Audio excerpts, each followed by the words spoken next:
We're going live. Hey. All right. We're live.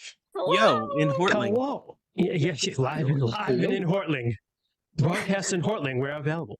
Welcome, everyone, to session 1 of Runequest, 6 Seasons in Sartar, which is kind of weird to be sitting here because we've been talking about this for like 6 or 7 months. And like, it's finally here. It's finally here. It's been a hot sec. Holy crap. So hello out there in Twitchland. We are the DMs After Dark. We've done a lot of other stuff. This is our first foray into a longer form campaign, a Runequest. Why Runequest? It's a really cool OG role-playing game, old as Dungeons and Dragons, but underplayed in America. And we're going to hopefully get you to try some new stuff because, you know what? Maybe you want to try a new game for some reason. And a certain large corporation keeps sticking their foot in their mouth. I don't know. Go ahead, Rainy. What? Their foot in my mouth. I was gonna say, some people pay for that. and as far as RPGs to get into go, I mean, like Chaosium's starter set for RuneQuest and starter set for all of their systems is incredibly both affordable, and the bang for your buck that you get is really, really great. So yeah. Agreed. Really good deal. Yeah, their production quality on things is fantastic. Don't let our production quality fool you because we're not affiliated with them. Their production quality on their books is just top notch. Their art and everything is just really, really great. We're just assholes that love them. Yes, that's right. That's true. Lovable assholes who love them. So, before we get started, I just want to take a moment because I think we should always talk about safety in gaming and talk about the fact that RuneQuest is a Bronze Age world. There are Bronze Age things that happen there. A lot of the worst things we're probably not going to have enter into tonight's session. I will say, though, that animal sacrifice is something that we'll play into tonight's game. Also, domestic violence off-screen. And other than that, again, it's a Bronze Age world. We have a very improvisational game here, so I don't know everything that'll come up. So certainly try to take care of yourself, and we want you to have fun. We're all going to have fun here too. What else? Oh, one more thing. I just want to shout out Full Moon Dice, which you can find on Instagram. I actually had these dice made for this game. And you if are you look nowhere inside, close to the camera. Lower. I was like, you are nowhere He's close on to his the two there's a different cameras. camera. I got 2 cameras. Oh, I was going to say, look Gotcha. at Kristen There's being actual old. being a boomer. Shut up. Your character dies. Missing the camera. Amber. Wow. There's actually a red moon in there, and if you spin it, it goes red to black. And I got the moon rune on my 10. So yeah, custom dice, Full Moon Dice. Check them out on Instagram. I think that's the only place they are, but I they're really believe cool. so. Yeah, they're really cool. So there we go. They are local to us. Look at Rainey folks. setting some mood lighting. We love them. Yeah. Moon rune. Okay, so why don't we, I guess, just get started? We have anything else we need to say? Ready to Rainy, rock? are you playing with mood lighting? What are you doing over there, bud? It looks like Rainey was eating, and I was like, "Motherfucker, spit it out! Not tonight." Picking up 2 Get hits some again. prints Hold on. going in the background. Am I echoing? C-Stack, am I echoing? he says your audio is being picked up by So So we don't hear an echo on our end, so it Yeah, must be slight through your echo. computer, Christian. sorry, dude. Hey, Rainey, you gotta come over and fix this shit, man. That's like yeah. Drive 1 When hour. I'm not sick, I will come by. yeah. When he's not sick. Rainey is sick again with the COVID, so thank you for being like a hero. And I'm being going here. for the record, man. Yeah. 3 your COVID third- infections. Third Let's go time's here. a charm. Crazy. 4. Actually. I checked. I actually, you know what it is? I actually don't think it's my mic. I think it's something in the filters that I have that's like echoing for some reason. So I just turned off my audio here and just listened to it from the stream. You do have a small robotic echo against you. Yeah, Smitty says Okay. something. Yeah. All right, sorry guys. I'm not Womp womp. I'm not like technical with this, but we'll get it fixed next time. Hopefully, He is again, the if Rainey gets fine. Archlich. I will. Yeah, I will come by soon. All right. He deals in magic, not technology. Sound Yeah, guy sure. Rainey. Sound guy Rainey has to come over. I'm trying to figure this out on my own, watching like YouTube videos of people. So, but I think it's my Yeah, filter. Tub. That's all. So sorry guys. We'll do the best. I'll try to do like some evil laughs. Like, how's that? Does a reverb work with that? Yes. I feel like it's thematically appropriate too. Yeah. You know what? Check Rainey out on podcasts. He's been doing an 8-episode now solo role playing game series of Just Colossal, countdowns for everything. which is actually like really really cool. So check it out. And yeah, we're going to do some more of that sort of stuff. Not necessarily just solo. We might do something with like an epistolatory game where we write letters to each other. I really hope we get that up off the ground and read them like an old timey radio sort of drama. Yeah, I will say. I And- mean, if we're just gonna talk a little ahead of the stream, one, thank you everybody who's tuned in for Runequest. It's been such an incredible response already. Yeah, Just nuts. absolutely. I'm still surprised at how well my solo RPG podcast is doing. And it's only made me want to dive into doing it a little more audio wise professionally. So like I do hope that we do something like a letter writing game or something like co-op stuff where like we can kind of jump in and jump out and do kind of these smaller things. But I'm going to work on doing more interesting things with the audio moving forward, trying to always improve on that. So Heck yeah. Make mine just sound like listenable. yeah, you know, baby steps. Baby steps. Right. Anything else? Anything else we need to say? Ready to Cool. rock? Ken's beard is bitching. All right. Let me. Yeah. Doesn't count. Also? And also, Yeah. Ken's beard is bitching. Like, Y'all dressed up to for Ken. tonight. Yeah. So let's set the stage first and have everybody introduce their characters. So where we begin is the land of Sartar, which is currently occupied by the Lunar Empire. They have killed the king of Sartar and installed a puppet, very distantly related puppet, on the throne, and they rule from very far away. Because they have very powerful magic and they worship someone called the Red Moon Goddess who grants this magic to them. Our heroes are all part of a clan called the Harrowborn clan, which is part of the Kolyamar tribe, which is one of the biggest tribes that make up the nation of Sartar. Sartar is a very hilly, mountainous country. And our heroes all live in a mountain vale called Black Stag Vale, which is between... Hey, Drew in Japan, how you doing? It's between Mount Caractus and Mount Quiven, which is kind of in the middle of Sartar. Around the other side of the mountain, probably about a couple kilometers as the crow flies, is their capital city of Boldholm. If you actually take the kind of back mountain trails, it might not take you very long to do that. But if you go around on the actual paths, it might take you a day and a half to 2 days, depending, to get there. So it's not far from the capital. But Black Stag Vale has been inhabited by the Harrowborn since the beginning of time. They did leave it at one point in time for a brief period during something called the Empire of Worms Friends, where some human beings started learning draconic magic and took it a little too far. The Harrowborn were very, very traditional people. They left and got out of Dodge before this happened. And it was a good thing they did because the dragons were not happy. You know, Gloranthan dragons are not Dungeons and Dragons dragons. Gloranthan dragons are like 7 to 10 kilometers long. And if they're not happy, you're going to know it. So the dragons killed all the humans who were left in the Empire's Worm Friends, and no humans lived there for about 400 years. But after that, the Harrowborn and more people moved back in, and they've been living there now for about 400 or 500 years in their own little land, in their vale. They have a stag spirit called the Black Stag, which is what's called their clan Whiter, which is the spirit of the clan. And I think that's also an important Gloranthan thing. Units in the armies, nations, clans, groups of people have something called a Whiter, which is their spirit. And the only way to kill that thing is to kill its spirit. So if you kill the spirit, the group will probably naturally dissolve. It's what holds them together. So think of like in our own world, in the ancient world, infantry units or companies used to have standards and a standard bearer, and they believed that standard was captured, that was like bad for the unit. Same thing here, only it's true. The spirit actually inhabits that. You break the spirit, you break the people.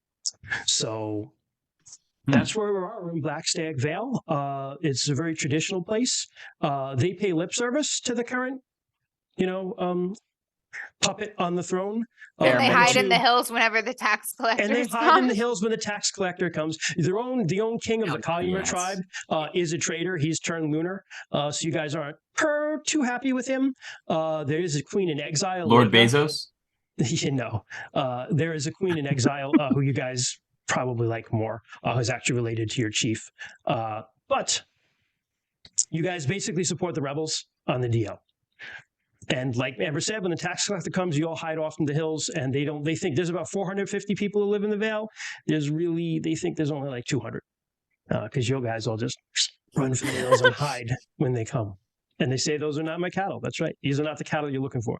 Ye So, old tax evasion. ye Just old throw tax hay over the evasion. cows. It's a The hay tradition. piles. That's not a cow, it's a sheep. So why don't we go around and introduce characters? I don't care who wants to go first. Just pick and go. And, as much as you want to do, you can do family history. You can not. You can go gloss over it. Who wants to go first. Don't make me pick someone like a mean Sunday school teacher. Okay. Rainy's got it. I go. knew it would Yeah. be Rainy. What Rainy? Yeah, Kick us I'll off, Rainy. start. That's fine.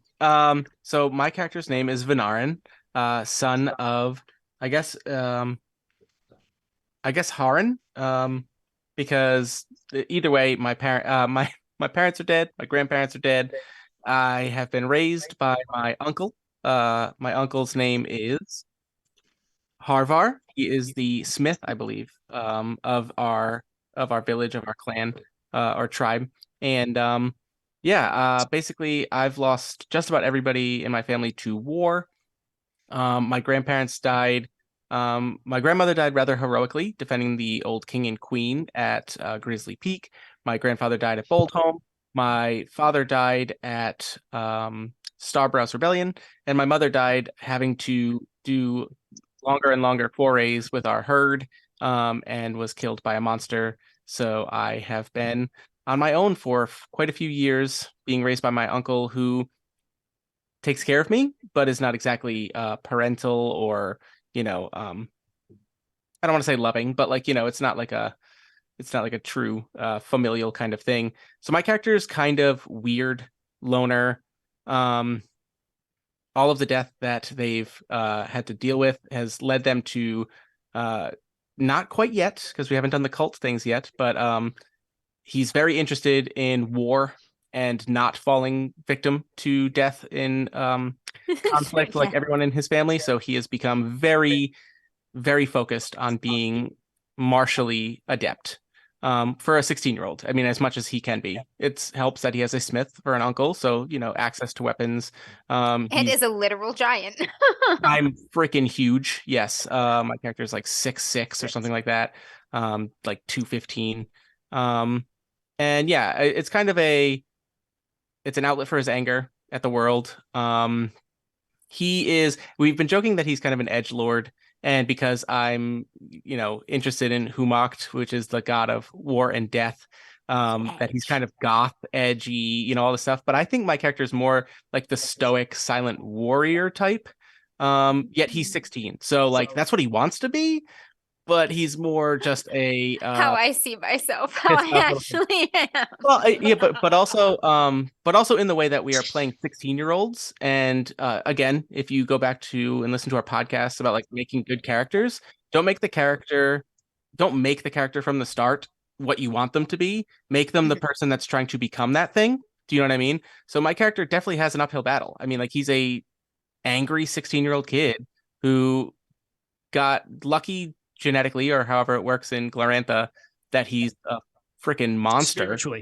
Spiritually, he is huge, and he shows promise, and he wants to kick ass and not die like his parents did. Yeah, and so he's if anything, it's less edgy and more just like cold, quiet anger. So, Birdie. I would just add too. So Venarin's uncle is Harvar, son of Horbic, who is the town smith. Harvar is just equally huge. He's the same size as you. So the spirits run, I guess, run with that family. But he's a big guy, very broad-shouldered, kind of thinning, but longer hair and a beard. His left eye is gone with a nasty scar that he got fighting in Boldholm.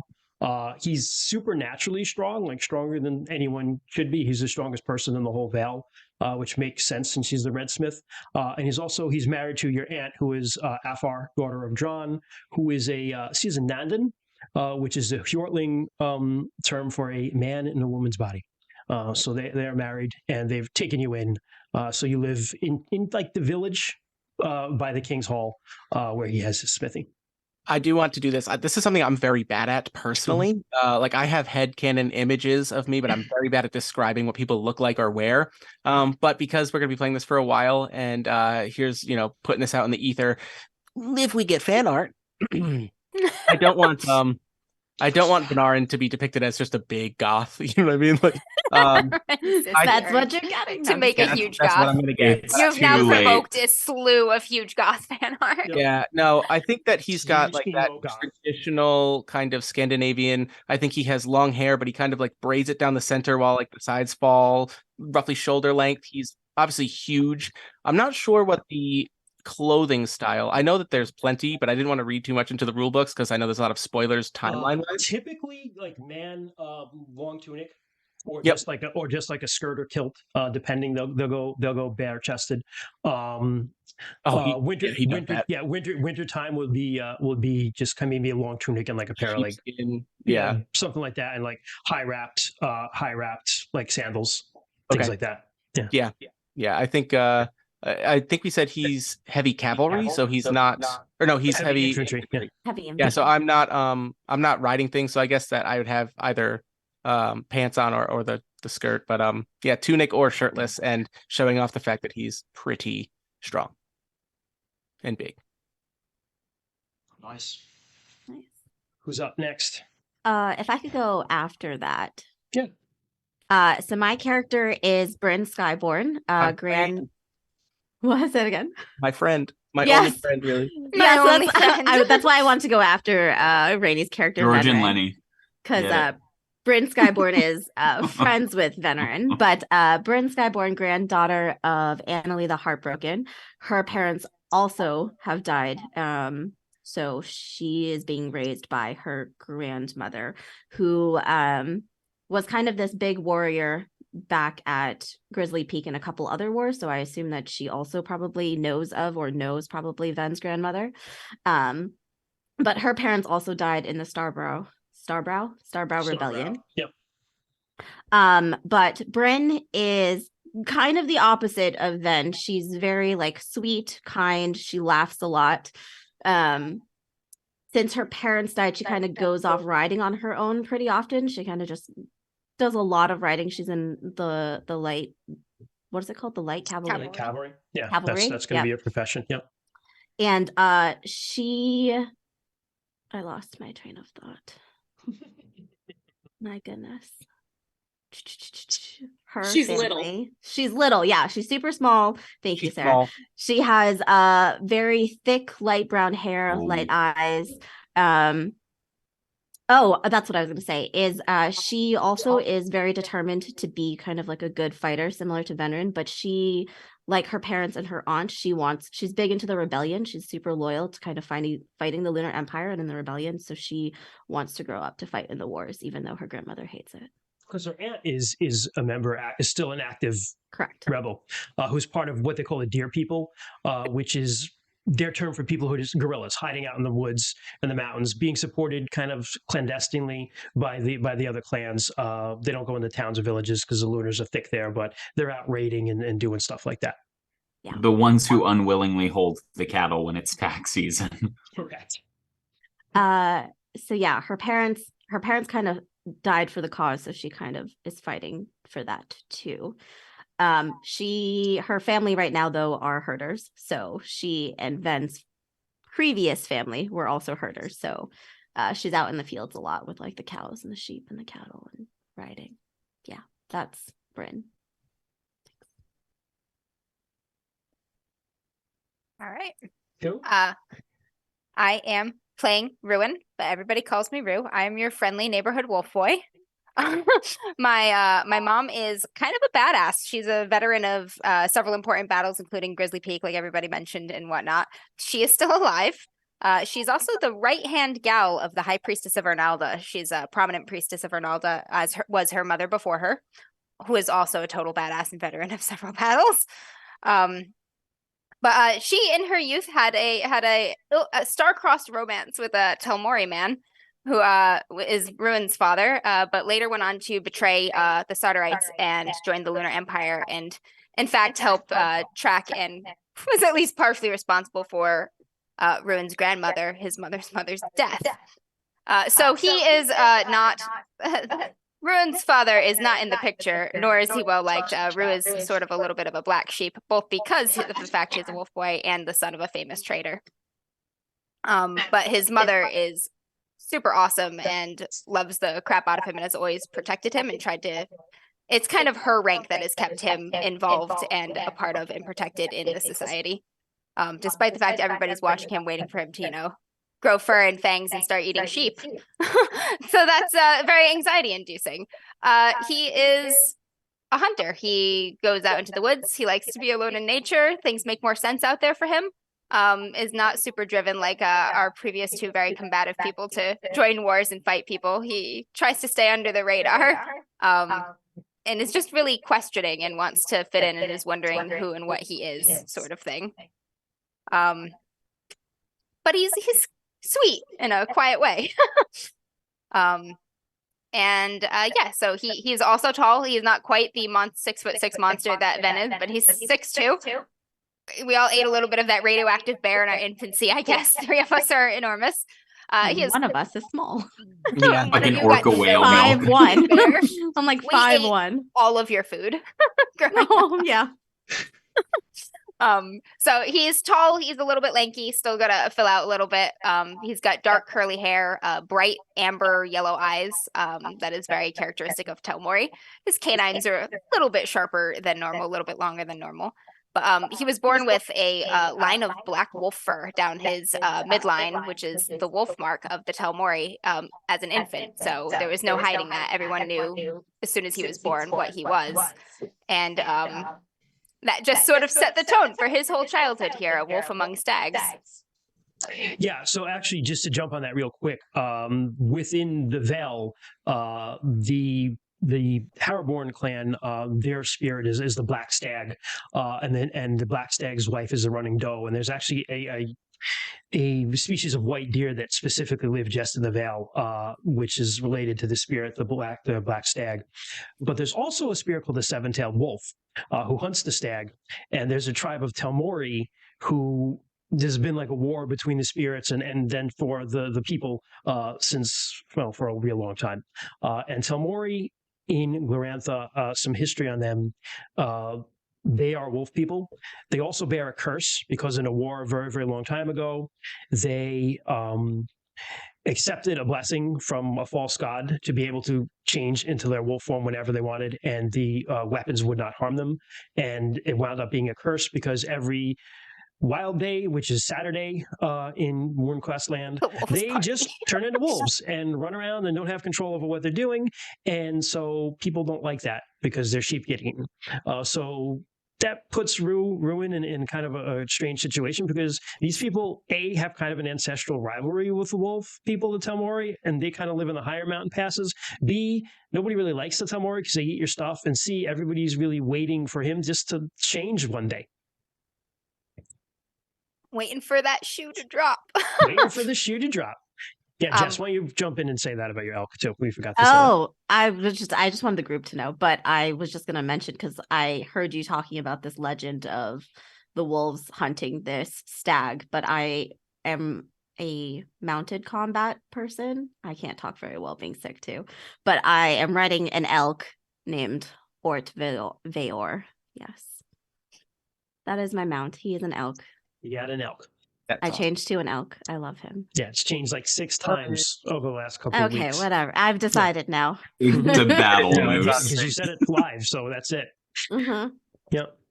Well, I did say the other one's live last time too, but yes, I have decided. That's true. You did.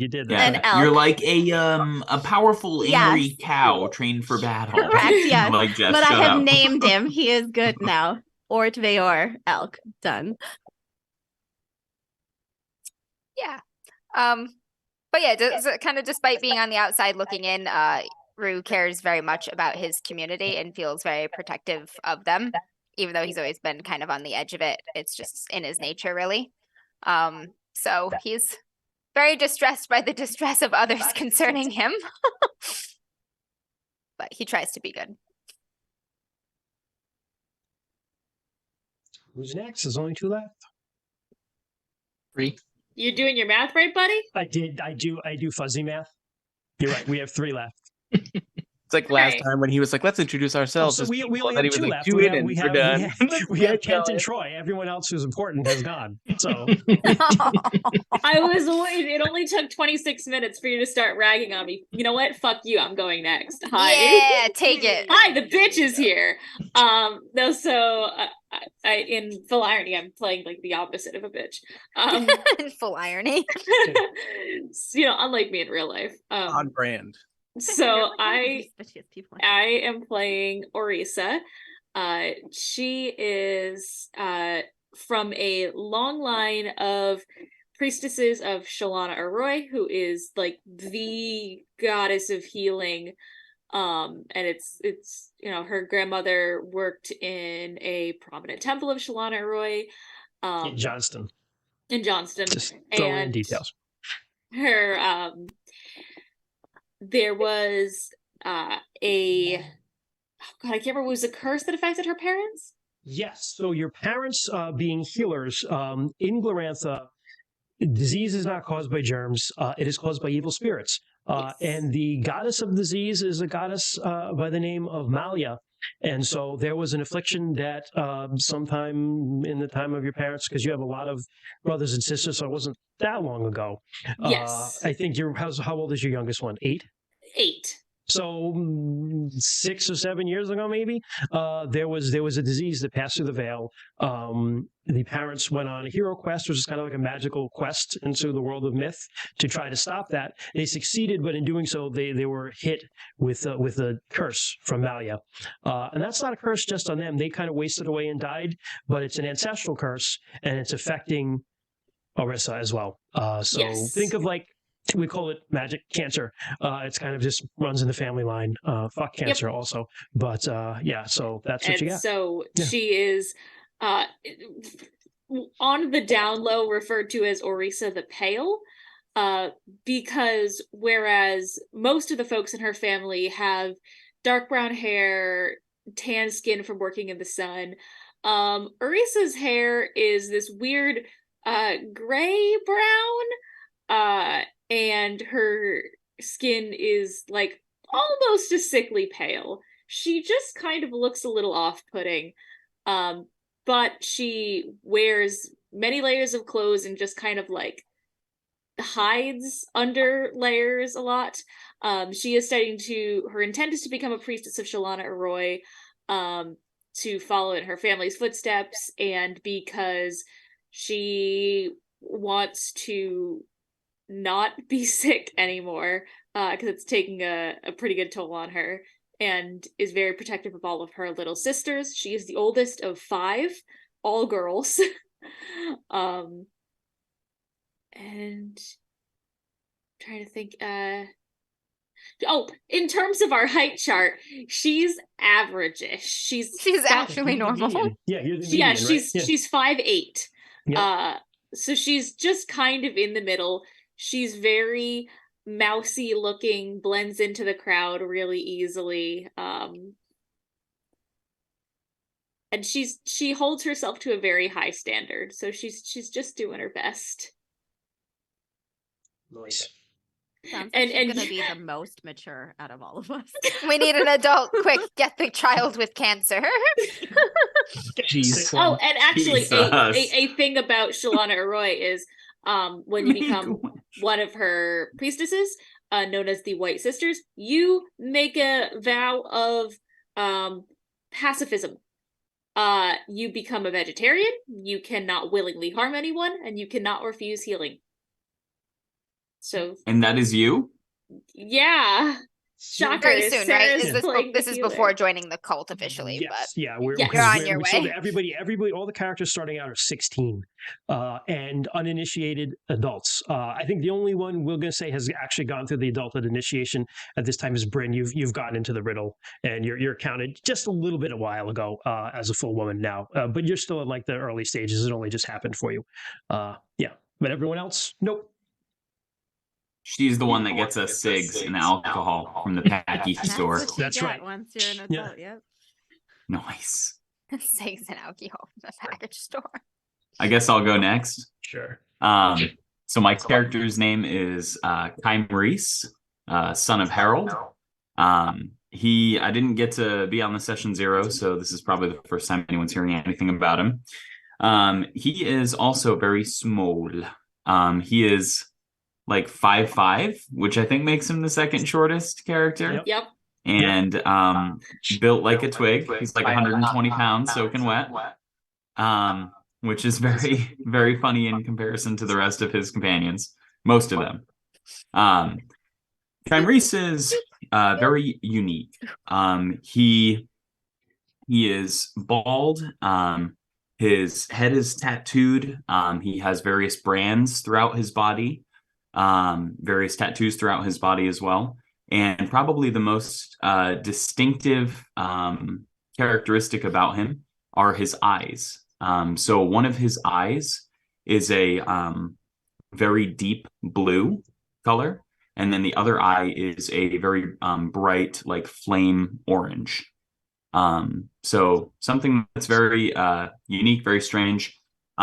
He was born that way, and that's kind of something that has brought him a lot of, I don't want to say attention, but maybe people just look at him and think of him differently, whether it's in a superstitious way or whether it's out of kind of fear or the unknown or whatever. He's always kind of been an outcast because of his strange mannerisms, his strange looks, that kind of thing. Similar to Rue, he does like being in nature a lot. So he oftentimes will be in the wilderness by himself and, trying to find animals, and sometimes he talks to animals and people think he's crazy. He likes, finding plants and mushrooms and all kinds of stuff like that. But on the same token, he's also very loyal to his tribe, to his clan. Funny enough, every one of our characters, for the grandparents worth noting, our preferred grandparents, everyone chose grandmother without any coordinating between anybody. There's a one shot about our badass grandmothers being badasses. We'll just make we literally all chose our grandmothers. Yeah. That's awesome. So my grandmother, her name is Saga Everlaughing, and she was a scribe who survived the first war that there was listed in the grandparents' timeline. I can't remember the name of the war, but it was the Battle of Grizzly Peak. Yeah, Grizzly Peak. Yep. So she survived Grizzly Peak. And then later after that, she ended up being devoured by the Crimson Bat, which is pretty fucking wild. Yeah, that's really bad. Her soul no longer exists. Yeah, the Crimson Bat is a gigantic chaos demon that is the mount of the Red Moon Goddess, and has its own cult, and is used basically as a weapon by the Lunar Empire to subdue and terrify everybody. Carpet bombing. Here's my phone. Yeah, it's like carpet bombing. There's the Crimson Bat right there, yo. Bronze Age carpet bombing. If you're eaten by the bat, you're gone. Like gone. You don't go. Your soul does not go to the underworld. You do not pass go. You do not collect $200. You no longer exist in the cosmos. So that's a bad thing. People tend to not be happy about that. So yeah, proceed. It's like balefire from the Wheel of Time. You're burned out of the pattern. You burned out of the pattern. You're gone. Yep. Jeez. Don't get eaten by the bat. So that was my grandmother. She was a badass. And then also, my mother was the, preferred parent that I chose to talk about. She lived an incredibly uneventful life. She never accomplished or did anything worth note. Which is somehow very notable. Which is somehow very notable. She lived a peaceful life, one of the rarest things in Runequest. Yes. She was noble, however, from the Ezrolia continent or country, which is south. Yep. Yeah, they're I guess our people kind of view them as kind of like eclectic. On the same token, though, they don't have a negative or bad reputation with the Sartar people. So there is some historic. Ezrolia is a land that's very has very, very powerful matriarchy ruled by Earth priestesses of Ronalda, and historically there's a little bit of distrust between them and people who worship Orlanth. It's not terrible; it's just a little bit because they think they're too violent and unpredictable, and so it's not that they don't like each other; they don't cooperate. the Hortlings would tend to possibly look at Asrolian men as a little bit effeminate. But it's not something where, there'd be fist fights about it. Might just make a joke or two about it, that sort of thing. And it's also not necessarily true. Yeah. It's just something that they would say. Yeah, so that was They're like French people, but in Glorantha. Just a joke. Perfect. So that was my mom. She had 4 brothers. She had 4 siblings. All of whom were also nobles. I don't believe any of them are still in our clan. They wouldn't have a reason to stick around. Other than that, I'm trying to think here. What else? Anything worth note? I wear just very, very plain, simple clothing. Occasionally fur pelts and stuff like that, depending on the climate, if it's cold or whatever. Reese's personality as peculiar as he looks. Yes. So like again, he goes out in the woods and he speaks to the animals, and he sometimes like his syntax, the way that he speaks, his sentence structure is a little weird. A lot of times it might seem like he's not listening or he's slow to respond, but he just kind of spends an inordinate amount of time responding, thinking to responses for questions and stuff like that. He's polite enough. I mean, he's not rude or anything like that. He's just very I don't know, peculiar. Yeah. The other thing I want to add to is He's the orange eccentric. eye. Orange eye. Orange eyes are associated with Orlanth. Orlanth has orange eyes. He also has a constellation called the Ring of Orlanth, which has a green star and 7 orange stars around it, which is his symbol in the sky.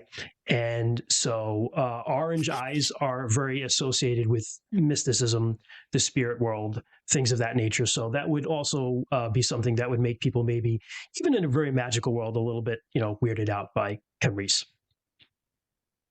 And little spoiler alert for our Awesome, viewers sir. and those watching.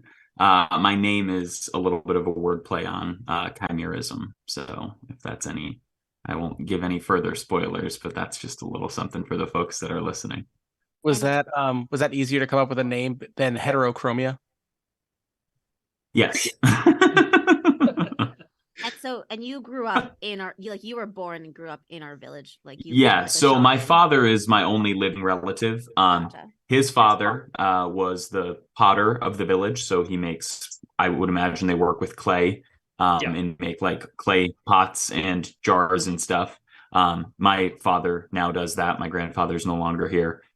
So my father's kind of just a nobody potter, and he is the only surviving relative that I have that is around. So, but yes, I did grow up here. I do live here in the Vale, and everybody knows me for sure.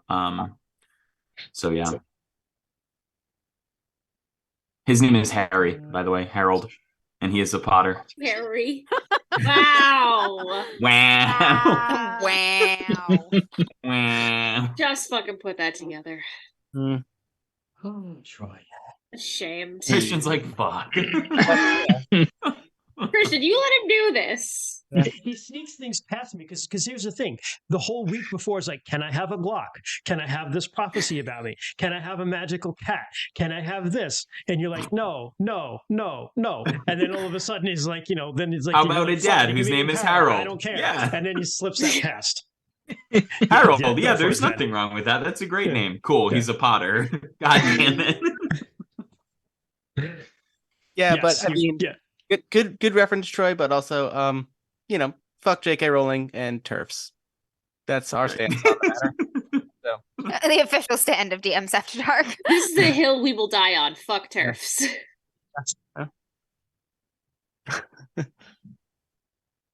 Anyway, I guess I'm last. Yeah. Well, on that note, so my character has the least dead family, with both parents still alive, one grandparent still alive. rub it in, Ken. Hey, both of my parents The are Grateful probably Dead still family. alive. They're still here too. Ah. They're present. Yeah. my character's name is Deskara, son of Sarluf, of Bearfallen. Not only do I still have parents, grandparents, I also have 5 siblings who I am the oldest of. Sibling squad. And who I am also very protective of. Deskara is also a giant amongst these teens. He has been very gifted statistically. Like, he's a unit. How he is gifted quite- is he? Absolutely. Right now, I saw that face. With huge tracts of land. Just trying to flip through my notes here. So he is huge. He is quite He's a strong. hunter? He is a hunter. His favorite grandparent and parent are his grandmother and mother. Both of them being hunters. His grandmother was a hunter of found child, and as is my mother. My grandmother had actually died in Boldholm with great glory, but that was before I was born, so I had only heard stories of her bravery. My mother fought in Starbrow's Rebellion, and because of that was exiled for a year by the Lunars. And after she came back, though, she continued to fight. She fought in the Hendricken campaign. Just this past year? No, zip. No, stop. not happened yet. That has, I thought that went was too 20. far. That, No, you said See, stop at 20. I said stop because you're getting 16. ahead of yourself. It is 1619. That's where Ah, we okay. started. Yeah. She is God going damn it, to Christian! fight. I also wrote that. Spoilers, Did you you? guys That's over okay. here. I Yeah. told you to stop. Soothsayers, I No, said. somebody told me to go. Stop at Fucking way to 1619. not But listen, that's okay. guys. I That's stopped all right. at 1619. So tall, you don't have any blood flow to your brain. Fucking idiots. Wow. Nice. Love it. I can't hear you Rude. from down there. From up here. They're going to Oh, get from stuffed down in there, the yeah. Bronze Age equivalent of a locker. An amphora. You're going to get stuffed in the amphora, Camrese. Well, my mother is a fighter, and she is continuing to fight. Deskar himself, he was kind of raised on the found child's ideology of how I kind of read it is like protecting and providing for others. So he is very much protective of his family, his friends, his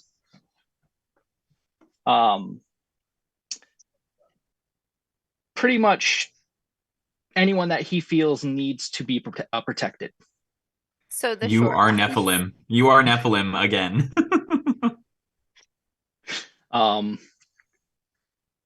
It's just who I play. I can't help it. You know, He's got a We all type. have a type. We I all made have a type.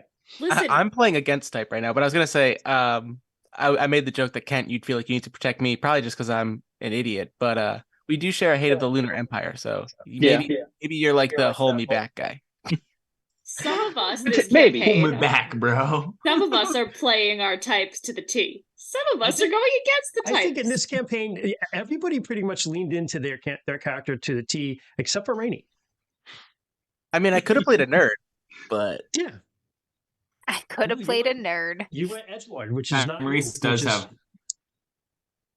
Maurice does have Liberace vibes. Yes. Done. Describing your character more like it's Liberace again. That's so All funny over 'cause again. out of It's context. Liberace. out of context, everyone in chat's like Liberace. Albino We're milk just gonna boy. leave it there. Not- there is no not that Liberace. context for that character. There is There no just isn't. context. That's all No, I no, have to say.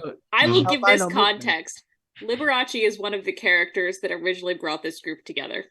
That's true. It's true. That was the first game we played. An As albino most of us milk played boy in the in a group. Call of Cthulhu game based in a like boys' Children's prison. boys Who is before neither Detroit. part of the prison nor The milk boy. Just the milk boy. Just the milk boy. Just the Anyway, milk boy. Wilco. So that's everybody, huh? that's Is it everybody. really this time, or did I miscount? No. Got it. Nailed it, Christian. I kept Just count. 45 Set the minutes to scene. introduce our characters. Let's get That's playing. okay. Whichever. It's fine. It's fine. So I'm going to pop a map up here. There's Black Stag Vale for everyone. It's on the Everyone Twitch but screen us. if you want to say, yeah, everyone but you. This is also in the Google Drive if you want to grab okay. it. This Yeah. is the map of the gotcha. Yeah, so that's the map of the steeds, middle of the town and everything. And we'll start with that there. So it is Wednesday, not Wednesday, but it's also Wednesday, Harmony Week in sea season, which is the first truly warm day of the year. And melting snow had filled the vale this morning with mist, but now the sun has climbed up high enough in the sky that it's burnt out. And the clan is celebrating Plow Blessing Day, which is the high holy day of Barntar, son of Orlanth, who is the lord of the plow and farming. And everybody's divided here. Men have gone to do their own thing and women have gone to do their thing. And the men are gone to Stag Hill, which is the worship center for Orlanth in the Vale. And Stag Hill is what it sounds like. It's a hill. And on the hill are 7 standing stones. And each stone has a single rune, one for each of the 7 Lightbringer deities. And those runes are runes of air, harmony, disorder, truth, communication, man, and fate. But the men and boys of the clan have all kind of had a procession to go up there, and they're led by Gordengar, who is the chief of the clan, and his brother Savin, who is the Windlord and mystic or shaman of the clan. And they're leading a bull called Longbellow. And Bryn, I think maybe this bull was donated by your family for this, if that's okay for you. But Longbellow he's like the prize-winning bull of the Vale for the last year or so, and he's got a very special role to play because he's going to be sacrificed today for the clan, so that they might have a successful harvest in the coming year. And so they read to the ceremony, and the bull is led into the center of the standing stones, and Sabin is chanting in the air tongue. It's called the storm speech, which is a tongue of the storm gods. Boys, you're not initiated into manhood yet. You haven't begun to learn this. Once you join the cult of Orlanth, you'll be taught some of it. But he is chanting it, and the men around them are all chanting, and you're standing and you're watching. Where do you think you're standing? We'll start with At you, the Ruin. back. Ruin, you're all the way in the back? Okay. Yep, at the just edge, periphery, So watching. you're Ruin, you're standing all the way in the back, and you're watching. You're tall. You're still taller than most of the people here, so you can kind of see what's going on. But you're also Rainy's right fucking in front of me. I don't know how religious you are necessarily as a character to be into this, but it's an important ritual. But you're kind of looking around and you feel something watching you. And you look kind of around, and you look up high up on the bluffs, on the mountains above Stag Hill. You look up there and you see standing there the Black Stag. Yeah. So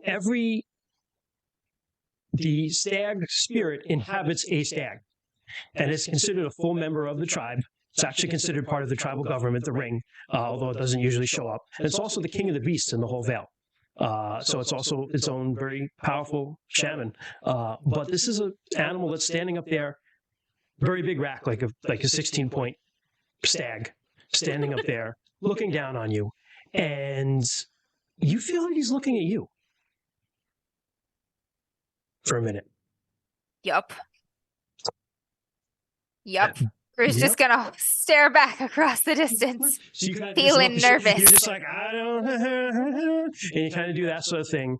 But yeah, he's up there, and one of the men next to you, we'll say it's actually Kerenstar, son of Grohl, who's one of the weapon things. She just happens to be standing next to you, and he sees it, and he says, "Here it is, boy.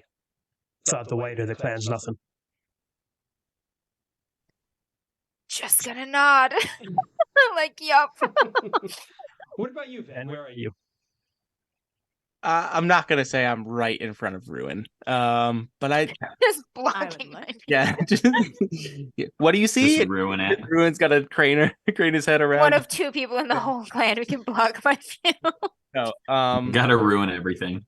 I don't think Ven's in the front, but this is an important despite not being the religion that is religion and cult synonymous in.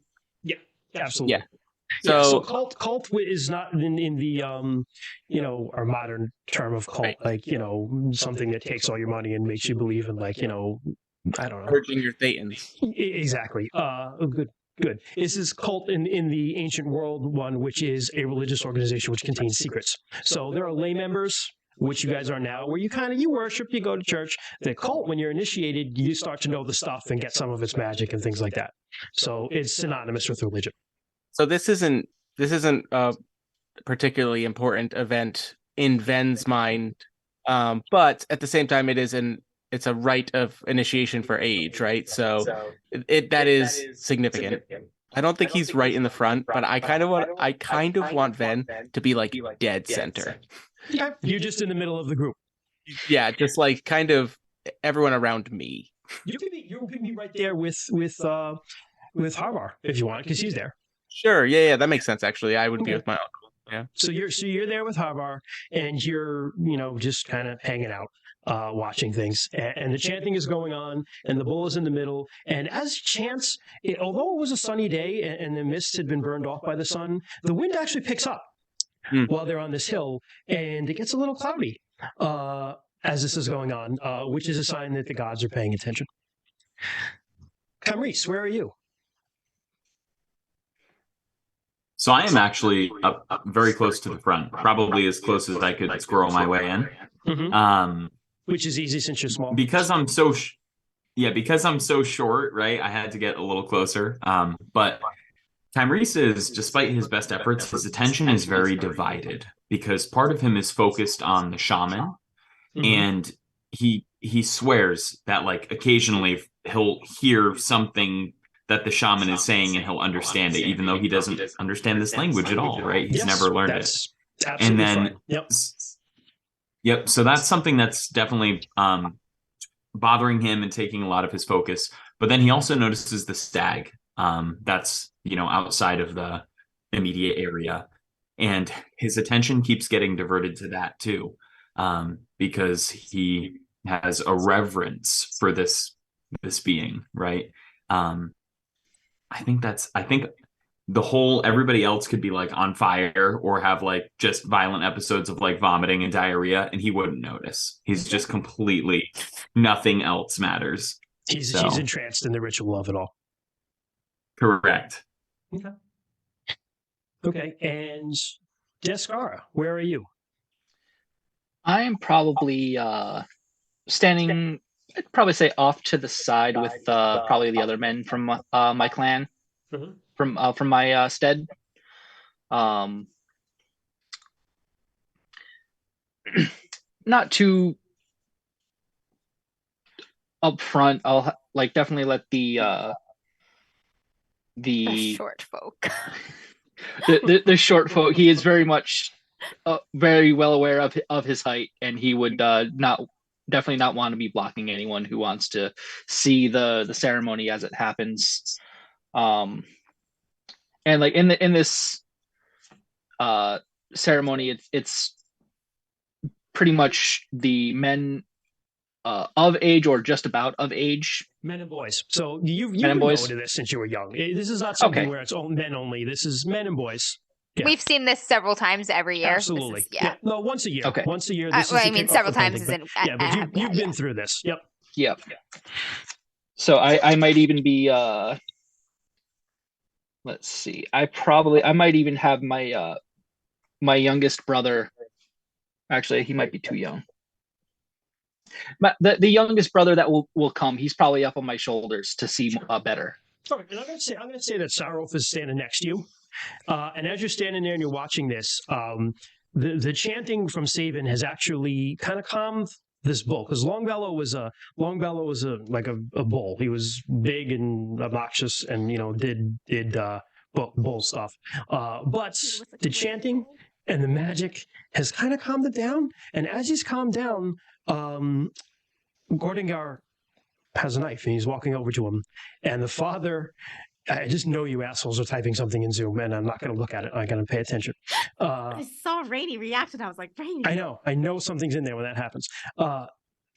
Sarulf just turns to you. What's the brother with you? What's his name? Deskar.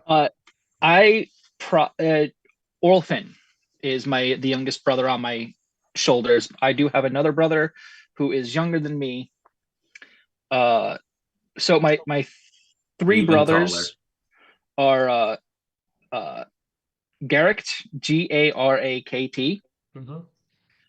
Orlfin is younger than him. Then I have two sisters. And then you have Venatar is the youngest. And so Venatar is my you youngest, have yes. Orphan with you on your shoulders.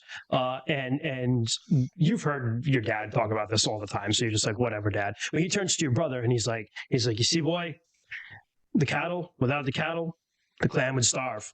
And that's why sacrificing the bull is so important, and the gods appreciate it. Because we're not giving up just the bull. We're giving up all the cows the bull would have had we kept it alive. And as he says that, Ordegax cuts the bull's throat. And assistants are there, and they have waterproof sheepskin sacks, so they actually catch the blood from its throat as they sacrifice it, and cut to the women at the riddle. Orlfin. So the riddle is I gotta say this. So I was just like out of he's getting made context. fun of. Yeah, it's completely out of fun. In chat, okay, they're making fun of Descar's brother's name, Orlfin, as Oral Finn. All right, so that's why I just made a Don't stupid say face and they laugh. like it's all of us. It's all of you. Exactly. I It's am Troy. not involved. Shut up, Sarah. You've dropped some doozies in here also. Hashtag fishblade. Yeah. Look, Christian's like, none of you are innocent. None of you are clean. I made one really bad joke during Crossroads Carnival, okay? It was a good one. And It no was- one lets it me was a live it surprising down. one. You know, so anyway, the riddle is the Earth Temple. And what it is there's a sheer cliff face by Riddlebotch, the steed, and in it is just a square hole, perfectly square, couldn't have been cut by hand, perfectly square, smooth hole in the mountain. The Earth Rune is actually just a square. And this is a very sacred place. This is an ancient temple that dates back before time. And outside of there, you're gathered outside of the temple, and it's flanked on two sides of the entrance. There are statues of Babister Gore, who is the avenging daughter of Ronaldo, and she's dancing. Both statues have axes in each hand, a belt of hands, and a necklace of skulls. And on the feet of the statues, there are flecks of old blood, because when they sacrifice outside of the riddle, they make sure the blood goes on her feet, because she is the avenging daughter. She's the bloodthirsty aspect of the Earth Mother. And flanking those statues, there's a statue of Moira, the Spring Maiden, who's just a girl with flowers in her hair. And there's a statue of Bartar, who's the son of Orlanth, and Ernalda, who is the god of the plow. So there's a statue of a guy with a plow. Make all the jokes you want, Troy. But in front of that, standing in front of that,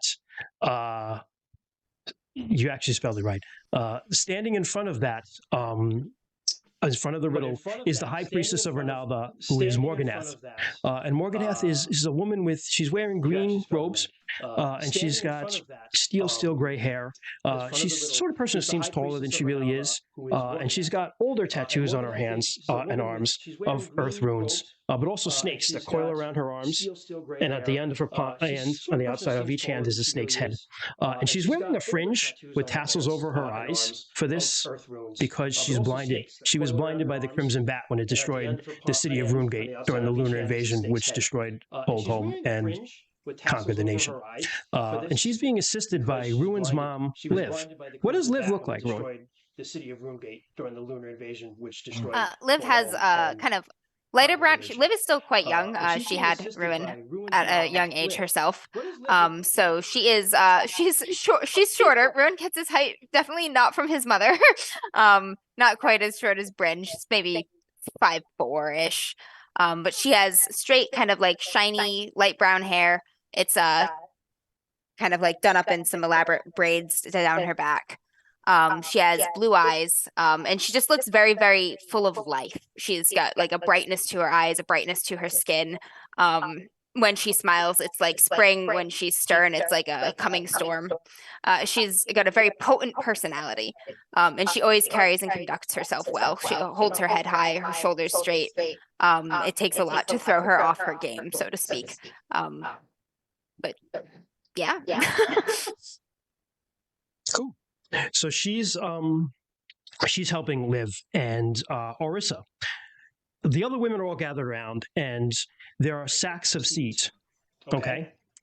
And the seeds are the ones that are going to be planted in the fields, obviously, as the once all this festival is over. And you've been selected because it's probably your last chance to ever do this, because you have not been initiated fully as a woman yet, because you have not experienced your first menstruation yet.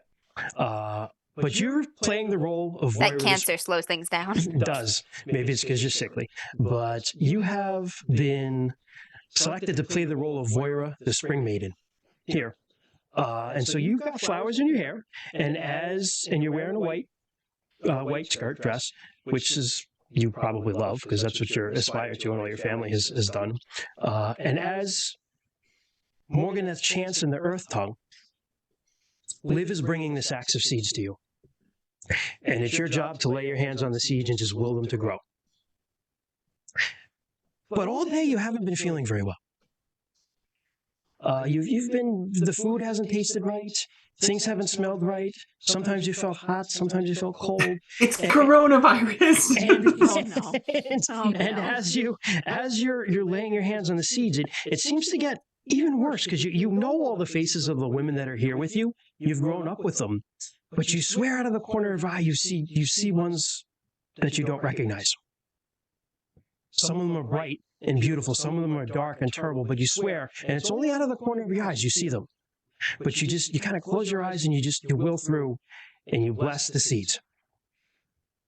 And once you're done blessing the seeds and the bulls are done being butchered on the other side of the veil, everybody's going to come together. And as you're walking together, you see Liv, and she's actually talking to, hold on, I have to get the character's name, Sandra, who is the wife of one of the cotters, which is owners of sheep, has a little cottage.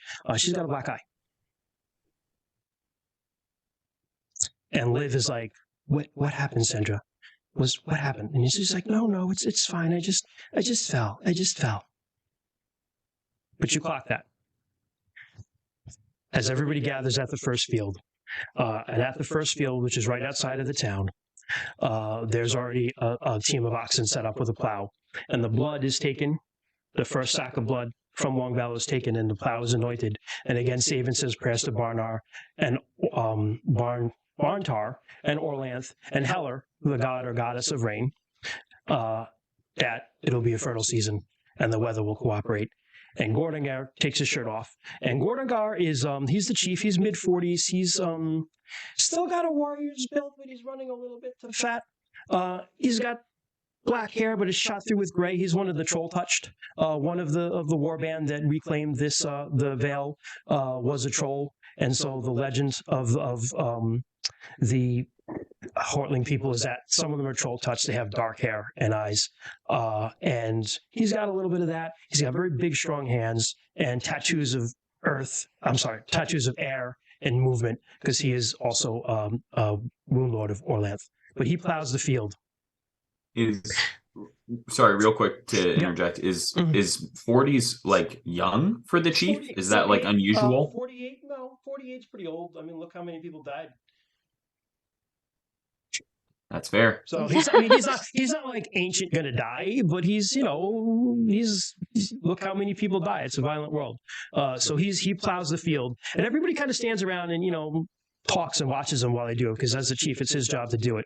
But he plows the first field, and by the time he's done, he's just soaked in sweat. But after that, the party starts. Party. So, and all of us are clearly party people, as we've described our characters, total party animals. Minus. Yeah. You're a party animal? The Scar's out there moshing with the kids. Yeah. So the meat from Longvallow is cooked. So that's what you eat, along with things that other people bought. And there is wrestling, there's bull taming, bull riding, there's archery competitions for men, there are foot races for the kids. What is everyone doing? I'm watching men wrestle, real men. I wrestle a bull. Men can I'm just wrestle. watching That's real just- men wrestle. I'm Ah. like, wow, Go, this looks boys. painful and The only violent. one who's an adult here is Bryn, actually. So she can wrestle a Rin- bull or ride a bull if she wants. Yeah. Yeah, I kind of want to. I probably am doing archery for now, though. Kind of early to be like riding Wrestling a bull, bulls? but eventually. Eventually, you're gonna go. Okay. All right, so After a let's- few more drinks, you will wrestle a bull. Yeah, exactly. the mead and clear wine is flowing. One of the things, world building detail, the Kalimir tribe has a fort called Clearwine, and it's called Clearwine. That's their capital Is it because vodka? they make clear wine there. It's kind of like champagne. It's made with white Oh, grapes. okay. So that's their export and what they're known for. So you got some Moonshine. clear wine, you got some regular wine, you got some mead flowing here for adults and kids because it's the Bronze Age. They don't give a fuck. And so you're going to do archery, Bryn? I think so. I also kind of want to try and encourage Ven to dance. Okay. Bully him. Yeah, Do it. try and bully him to dance. Like you won't do it. So all right. So there is Just hold in on, the what's this? back, the beat is lame. The beat is lame. So the tribal skald. Hold on. I just got to get his name.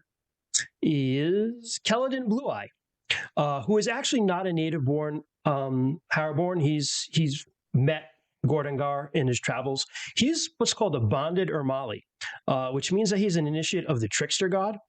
And there's a Mm-hmm.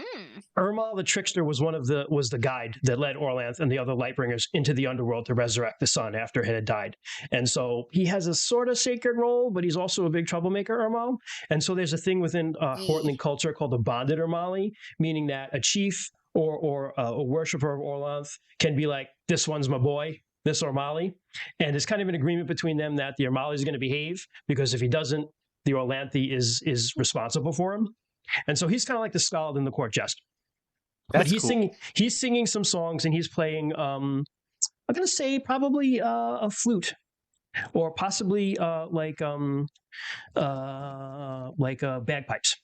Both very Orlanthi things. So let's say bagpipes. He's playing some bagpipes. He's playing some traditional songs. There's some dancing. As a matter of fact, Jorna Songvice, who is the chief's wife, she's Gordangar's third wife. She's in her early 20s. She's very thin with long dark hair. She's the goth girlfriend. She's dancing with the Ladra, who is her friend, who is married to Kerenstar, son of Grohl, who was the one who talked to you earlier, Ruin. Kerenstar is in his late 30s. He's a real serious guy. He's got some gray going on in his hair, and he's just very like. Matter of fact, Deladra's not. Deladra's pretty silly. Deladra's Just pretty having young. a good time. Deladra also grew up in a very poor family, and it's no secret that Deladra really likes the fact that she's married to one of the weapon thanes, because she gets to live around the main hall now. But they're dancing. So they're dancing. Some of the kids are dancing. And Does she make everyone call her by her husband's rank? No. Nope. Okay. No. But So not Karen. Got Deladra it. and Okay. Jorna are mostly leading the dance. And Jorna's like, come on, Gordon, are you going to get up and dance? And he's like, I'm tired, woman. I've been plowing the field all day. And she's like, oh, plowing during the day, too tired to plow at night then? Okay. Oh. Oh. And he's like, Oh shit! What did he do to him? I And he told you. gets up. Meanwhile, Ken's He over gets here up. with his little brothers, just walks away. he gets up and starts dancing with her. And Bryn, if you want to encourage him to dance, go for it. Then I was actually thinking, then you should totally cut in and dance with the chief's wife. What? No. I don't know. So I was just thinking about it. He like, I might think- fucking do it. Did you hear his character description? Hey man, you don't plow. Go give it a shot. Look how tired he is. I mean, I was gonna say that he's like hyper vigilant. Like a party is like the perfect place. Everyone's inhibitions are down, but also their defenses are down. But also at the same time, I mean, like, sure, you know what? Why not get close to the chieftain's daughter? Darkness is my highest rune What- affinity. isn't And that's it all. white? That's, It's white. Yeah, that's your death Not drive. daughter, You're like, you know it's what? I wife. want to fucking ruin myself. I'm gonna dance with the chief's wife. yeah, no, Why? that is not what I imagined Ven doing. Yeah, it's very anti. I don't think that's. I think he's hyper vigilant. But if he's there overhearing this, I don't know. So Ven, you Come see back to me. standing off in kind of the edge of the party as usual. You see Jorganath Bladesong, who is the Mhm. chief of the Weapon Thanes, who is actually a Humakti swordman. Oh, yes. And he still has a Oh, sword on him, but he's not wearing the rest of his armor. But he is not as tall as you, but he's very tall, very thin, and very gaunt. And he has tattoos on his arms of death and truth around both arms, and in his Mhm. forehead is I like that. actually ritually scarred the death the death rune, which is a sword, and it's anointed with ash. And you know this because you've watched him every morning. He gets up early and he goes to the burial fields. He practices with his sword and he uses grave ash to anoint that. But he's just standing there watching. Yeah, I mean, like that's where I think I'd be more than Mm. flirting with chieftains' wives. To be fair, I mean, my character. Yeah, I didn't think you were actually gonna do it. Bryn more is just gonna try and tease you because like you are more of 'cause a it's- stoic type. Just bullying you. Yeah. Okay, so this is our relationship. I'm totally As fine with friends that. do, bullying Okay. you. Yes, yes. Yeah, you nudge me. I Ven looks uncomfortable at the thought, and that's the perfect segue, Christian, for Ven to like look at it, like swallow, and like, and then he sees the man, the chief of the Weapon Thane that he watches like train with the sword every day, and he goes, I think I'm needed. And I just go to sadly sycophant for this Weapon Thane. He just sees you and he's like, "You can join the party if you want, boy. You don't need to stand with me." Well, I'm watching the party to make sure that nothing goes wrong. As everyone is allowing themselves a moment of defenselessness, I thought it best to remain vigilant. I think I Van can is more respect that. comfortable here. Yeah. So he's like, okay. So you hang out with the grim guy. Ruin, what are you doing? Everyone is keeping an eye on the kids and making sure none of them wander away too far, being small and whatnot. So he's like Okay. helping herd Discara's kid siblings and You just wanna the other count as little a kid ones. that's small. Give me a Mostly. scan roll. Give me a scan roll. Yeah, but we gotta have the first roll. First roll of the game. First roll, breaking the Let's seal. go. That's Breaking Okay. the seal. Hang on. This is a My 4-page next character sheet. I got it. target I was got gonna be it. the kids. This is percentile? Yeah. So it's you want to roll equal to or under your scan skill. Equal to or under my scan skill. All right, where the hell is my other percentile die? Well, I guess I'm gonna roll 2d10s like a noob. Fucking scrub. Okay, I rolled a 2, so that's pretty damn good. Oh, that's Uh, phenomenal. Nice. That's Wait, definitely 2 under my total? scan. My scan is 40, Super so sharp. Okay, that's like a Good for a bliss superb bot. success. So Well, you're kind of taking this all in. You're kind of wrestling with one of Discara's younger siblings to make sure he doesn't get underfoot because you guys are friendly. You hang out in the woods a lot together hunting, and you see Jorna and Deladra dancing, and you kind of see past that, and you see someone you know pretty well, which is Lonson Leapwater. Who is another one of the Weapon Thanes. She is a Vingan. She has red hair that she's dyed red, but it's not quite the color of blood. It's the color of like an earthy clay that she's dyed it. She has tattoos of air, particularly air rune on her forehead, in blue. And she's not wearing any of her weapons right now. She's just dressed in like a tunic. But she's standing by one of the tables where they have the drinks set up, and she's got her own bowl of clear wine. But she's just looking at Jorna. And she doesn't know if anyone sees that or not, but she's just watching Jorna, and she just looks kind of sad. This is an awkward thing to notice. I'm gonna run over and grab some kind of ball and throw it to some kind of kid. you ignore that and you get into the kid. Grabs kettlebell. Ding ding ding. But also yes, wolf Carl. boy. So when you throw a ball, does your wolf? I'm like, oh shit, I gotta chase it too. What are you doing? Stop. Scar? Football just fucking yeets it into Ken's I was kid's head. Probably with Rue, just playing with the kids, keeping them occupied. Spin one of them around till it can't walk straight. Good times. Probably roughhousing with the younger boys that are trying to be rowdy. Sure. So you're kind of wrestling, and where you're wrestling, you see a couple walking up, carrying some trays, and all the kids are like, "Jugala!" and they all run over, and it is Borkar, who is the merchant. He's the Isserese merchant of the clan. He's the only one who actually leaves the Val any amount So he of leaves time. and he comes back with cool shit. He leaves and he comes back with cool shit. He's an initiative of the merchant god. He's nowhere near your height. He's average height. He's a little chubby. He's got a very round face with eyes that are just a little too small for his face. His hair is shortish and brown and kind of like thinning on top, but he's got a full beard still. He's got some harmony and movement runes tattooed on him. And he's fairly well dressed. He's got some nice Doc Void sent out a hydrate. clothing. Oh, hey, hydrate. I have one sip of hydration left. Thank you. But he's got some of the nicer clothes in people in the Vale. But he's with his wife, and it's his new wife. He only met her last year over the summer, and her name is Drugala Applecheeks, and she lives up to the names.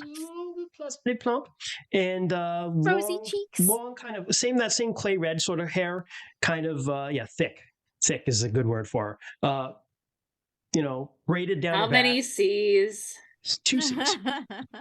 And she's got a green dress on, and she's got some tattoos of also movement and earth. But she's got this big tray, and she's like, "I made the honey cakes everyone likes." And the kids are just like, "Honey cakes!" And they just run over, and Walker's like, "Oh, now you gotta leave enough for everyone, kids." And they just like, this guy is like, "Honey cakes! Let them take them." Bear. Your inner bear comes out. Sorry. What are you doing, Orisa? She is slowly drinking water and trying to not think about feeling worse than normal. She's like, you're not feeling very well at all. Yeah, and, she's like, I have to put on the good face because they put me in the dress and gave me the flowers and I have to look professional. And I need to not look at Zoom chat. As you're kind of sitting there, an old friend of yours comes over. It's Senir runs away. She's a little bit older than you, but her and her husband Desderev were kind of like the older brother and sister-ish of your group when you were younger, and they've been like flirting for their entire life, and they're married now. Which is great because they've gone through the adulthood ritual a couple of years ago for Desderev, and she was only within the last 2 years. But they're married now, and they're expecting their first child. But she's coming along, and she just kind of like plops herself down next to you, and she's like, "Huh, how you doing, honey?" Not my best day, but I'm doing all right. How are you? Oh, I'm fine. I'm fine. It's just, only kicked again. But, And Desderev comes over. He's like, "Oh, here you go." And he's just like juggling like some, I know it's the Bronze Age, but I don't want a pregnant women drinking. He's got some water for her. Water. Yeah. Don't drink this, woman. I know they did, but like I just don't want to do that. So he's just like, "Here you go. I'll go get you some food. Just hold still." It's milk with honey in it. Yes, milk with honey in it. That's perfect. Thank you. Do you need anything else? Water. Oh no, I'm fine, honey. Go watch the wrestling. I know you love it. All right. Oh, Orisa. Yeah. Do you need anything? No, I'm all right, thank you. And she kind of holds up a decanter of water. I don't know what. The wine they actually drink in bowls. No, she's not having wine right now. So what are you having then? She's just having water. Oh yeah, mug. Yeah, she holds up a little mug. Yeah. Water comes in puddles. They hand you a puddle of water. just lick your face in this puddle. But yeah, so he's like, "Okay, well, let me know if you need anything." And he goes off to watch the wrestling. Anything anyone else wants to do? I think Kymrese has been watching the wrestling long enough. He wants to participate. You're not a man. You're not old enough. Not old enough. Not initiated. Go wrestle with the kids. I will. give you a No, not Kent's brothers and sisters. They're all twice my size. I will give you a consolation. I will give you a consolation scan roll. Okay. A consolation roll. I got to get a 35 or less. Listen, child. I got a 96, so that would be no. Are enthralled with the wrestling. You're like, I'm gonna do that someday. Look at Nice. those. Someday I could be a strong man. As you're sitting there, you're sitting next to Center, and she's like, "Oh, look at that." And you kind of look across the party, and you see, and you know him because he's from White Barkstead, like you are, Fedor. And Fedor Is this the fuck boy? This is the Bronze Age fuckboy. Okay. Fedor, it's like the wind elementals just blessed his hair because it's like the perfect long, and it always just flows just Fabio. right no matter which way it looks. And his beard is a little scruffy, but it's just the right sort of scruffy. And he's got just the right color blue eyes and just the right muscles in his body. The And lighting he's- always hits Yeah, the just lighting right, always cast hits those him shadows. just right. And he's over there with Saratha. You're not like And Saratha is, you know her. She's from the state across. I think it's Crystal Falls or Crystal Cave. It's kind of across the thing from across from you. And they're like looking around Crystal Falls, not Pineapple Falls, and leaving, sneaking away. Oh God, the drama of small towns, y'all. Yeah. Insert banjo small music. town drama. Sano's like, oh, that boy is going to get himself killed one day by an angry husband or an angry father. Easily. She'll Descara. Oh, learn sorry. quickly. I hope Poor so. girl. Descara, you're like wrestling with your kids. Yep. And while you're doing that, you hear, "Hey, how you doing?" And you turn, and you see Ezrala, daughter of Coolville, who is actually not Harrowborn. Part of this festivities here there are some unmarried folks from other clans that are staying with people. Keep the pool wide. Just to Keep the kind pool of keep the wide. pool wide. You don't want the family tree without any branches. So she's one of them. She's staying with some distant relatives in Red Rock Steed.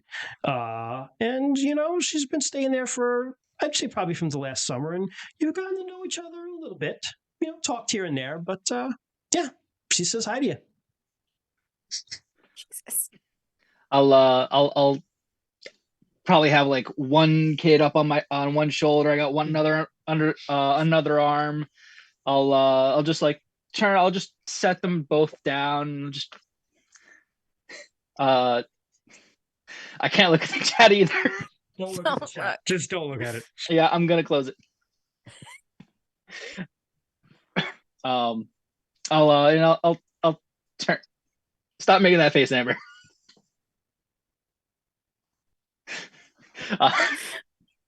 I'll turn and I'll be just like, hi, it's good to see you here. I'm shutting this screen. Hold on. Yep. Yeah, too much. Practice. If you want to know, eventually our Patreon. So she chat goes, logs. "Oh, well, I wouldn't miss it for the world." It's quite the event. It's very festive every year. It's Yes, of course. And I know I really admire you with your siblings. I love children myself. I hope to have a lot of them. Although she kind of wants you to do that, but you're really good with them. yes. And as she says that, you hear, Ezrala, and like you hear like as someone runs up, and it's Dareston, who is also from Red Rock Steed. Dareston is your age. He's also troll touched. He's got kind of not like long hair, but kind of like wild dark hair with dark eyes. And you've known him your whole life, and you and he just, yeah, he doesn't like you. So he's like, Did you see? I won the race. Did you see? And she's like, oh, that's it's really good, Dareston. Yeah, I'm gonna run again if you want to watch. And she's like, oh, I'm just kind of talking to Run it Discar again? here? And she's like, oh. Hey, Discar. Dareston, How's it going? planning on winning that race again? Yeah. You want to run? Rue's gonna like chest pass a ball at this guy. It's just like playing with this ball. Wingman coming in.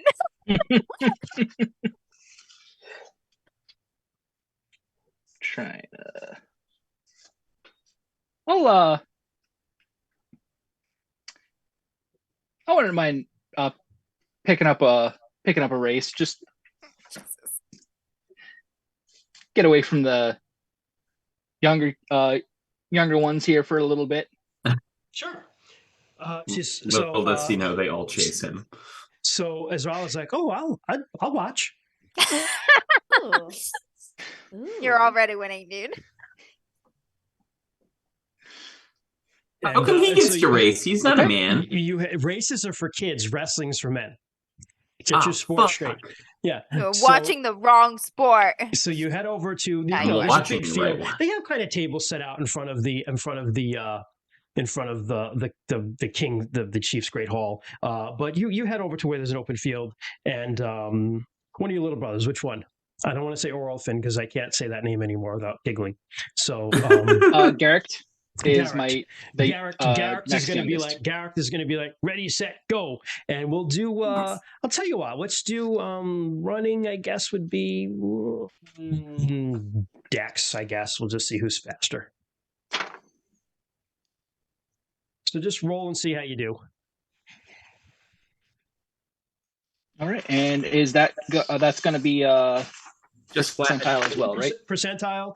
So with your Dex, just do it Dex times 5 and see if you can roll under it. Okay, Dex times 5. Yep. Is there no run skill? No. You have to jump everywhere, like when Troy didn't know you could run in Like Valheim. Yeah. 10 hours of playtime later, you can run in this game. Where did I write down I have it written down in here, but can't find it on my character sheet. It's on the first page, not with all of the Yeah. percent. Oh yeah, I'm it's looking just straight at it. I'm your just not. regular stat Dex times 5. See if Yeah. you can roll under that. Yeah. So if someone wants to do multiplication for me, it's 14. So 70. Yeah, there you go. Glad one of us Damn. can do it in their head. I do a lot of quick math. All right, that is a 70. Right on the money. You're in luck because you rolled a 90. So the field is a little muddy from lots of people running over it. And so, you line up and your brother, Azrala's standing and watching.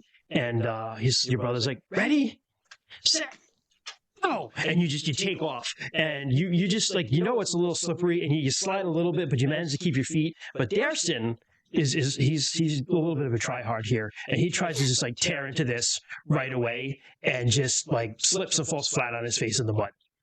And Azrala just like beside her, against her better judgment, starts laughing at him. Ah. Can I, if I'm anywhere near him, can I say, you should be in the wrestling match if you're going to be rolling around in the mud? Sure. Oh God. He's just like, shut up, kid. And he just gets so. up. And then I kind of. Oh my God. Oh God. No.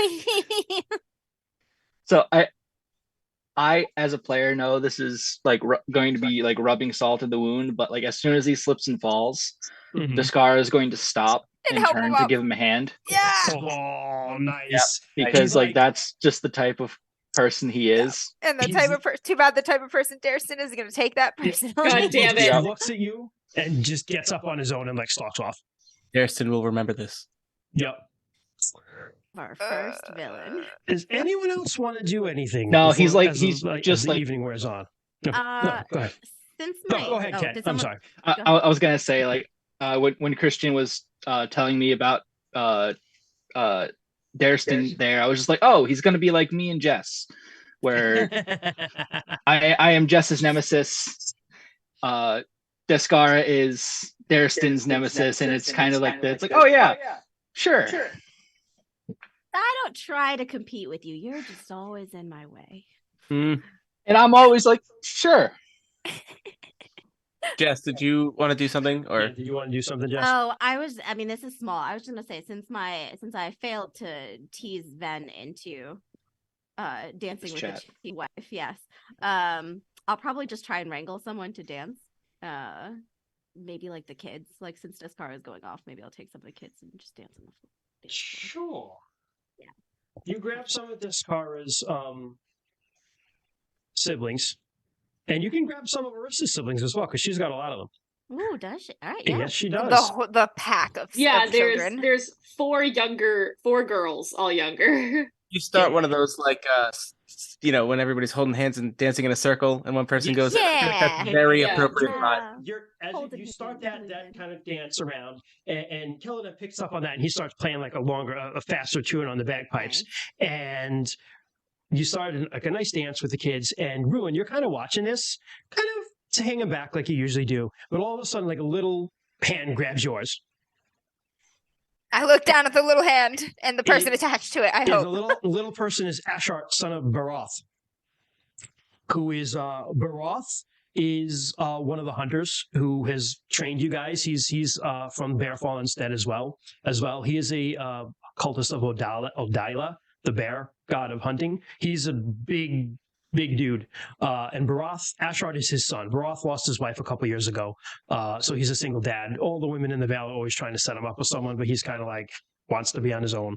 But Ashart is his son, and Ashart just thinks you're the coolest, Ruin. Aw. And he's like, come on, Ru, let's dance. I mean, I have to now. And so you get pulled Yep. You get pulled into the big dancing circle, and you guys have a great time. And it's starting to get late, so the party eventually goes inside because it starts getting cold outside. And so you go in to the King's Hall, which is like a big Viking hall. There's a big the real drinking begins. And there are shields and weapons from famous members of the clan hanging on the wall. And at the end of the hall, there's a high seat where Gordangar sits with some of his ring. And there are other tables all along the hall where people are just sitting and eating. And you guys are sitting, and you're sitting kind of close to a table where you see Robosart and some of his friends. And Robosart is the husband of Sendra, who had the bruise, and he's the father of Offen, who's a kid your age, and Offen's a good kid, but he has a lot of anger issues. He's always trying to fist fight people. Robosart, if he could wear a wife beater in the Bronze Age and like drink a can of Bud Light and have like a broken down truck on his front lawn, Robosart's the Bronze Age version of that. So he's kind of sitting there. Bush Light instead of Bud Light. Correct. So they've got a bunch of bowls of wine in front of them. They've been drinking for a while. They're getting kind of drunk. But as you're sitting kind of next to them at the table, you see a figure walk in and kind of stalk right up to him. And you haven't seen her so far this evening. It's Erenina Copperaxe, who is the clan champion. She's by far the best warrior in the clan, better even than Jorganath Bladesong. She is an initiative Babister Gore. And the best way I could describe her is just to say she looks like Rhea Ripley. If you don't know who that is, Sarah, get a picture and drop it in chat. Modern goth Rhea Ripley, not older Rhea Ripley. You'll know the goth one when you see her. You'll know the goth one when you see her. You'll have no question in your mind. Did you see the reaction in my face? I'm sorry. Ben's mom, what? Yeah, Rhea Ripley. There you go. That's her. There it is. Yeah. Did you see my reaction when I you saw your the reaction. I found her. She is strong. She's got a tunic on that's like too tight for her. Her fucking arms are just like fighting the sleeves. Never too tight. On the head, Never too tight. She has a death and an earth rune on her head, and around each arm is alternating death and earth runes. And she also has a scar, like slight scar over her left eye, and she's wearing the tunic that's a little too tight for her. It's a black and red, and she's got high wrap sandals on. And she walks up right behind Roboshart, and the guys who are drinking kind of like stop and look at her. And Roboshart's just like, huh? And she just grabs him and just like whack, headbutts him and throws him to the ground and just steps on his face. And so she's got high wrap sandals, and sandals in those days, they use bronze hobnails in the soles to give you some traction. And she's just like grinding the sandals into this guy's face as she stands over him. And she's like, Sandra's got a bruise, huh? She walked into a wall, she fell down, huh? You fell down now too, huh? You do this again, I don't warn you again. I just get another set of hands from a belt, you understand? And he's just like, and she just rakes the sandal like across his face, cutting him a couple times, and just stands there looking at the other guys who are just like, and she picks up the bowl of wine, just drinks it, sets it down, walks out. Everybody in the hall saw this, and everybody's just like, stop dead. Pin drop. Can somebody start a slow clap? Slow clap. And Kaladin is like, well then, Kaladin Blue Eye. I forgot to describe him. He's a skull. I described what he was, but he Does he have a blue eye? Yes, he has a blue eye and a gray eye. He's got long dark hair with gray streaks in it. He has two mustache. He does not have a beard. I want to talk to this guy. He's got some disorder room is his most prominent tattoo. I picture him kind of as like Lemmy from Motorhead a little bit. That's what I picture. But he's got a gray eye and a blue eye. And he's just like, well then. And everybody's just kind of, the vibe has been changed in the building. And Gordon Gar's like, perhaps a song to change the mood again, Kaladin. And he's like, right. So, and he takes up a harp and he goes, the song of Lay of Hjort, Hjort being the founder of the Hjortling people. And he begins to play a very slow song on his harp. And he sings.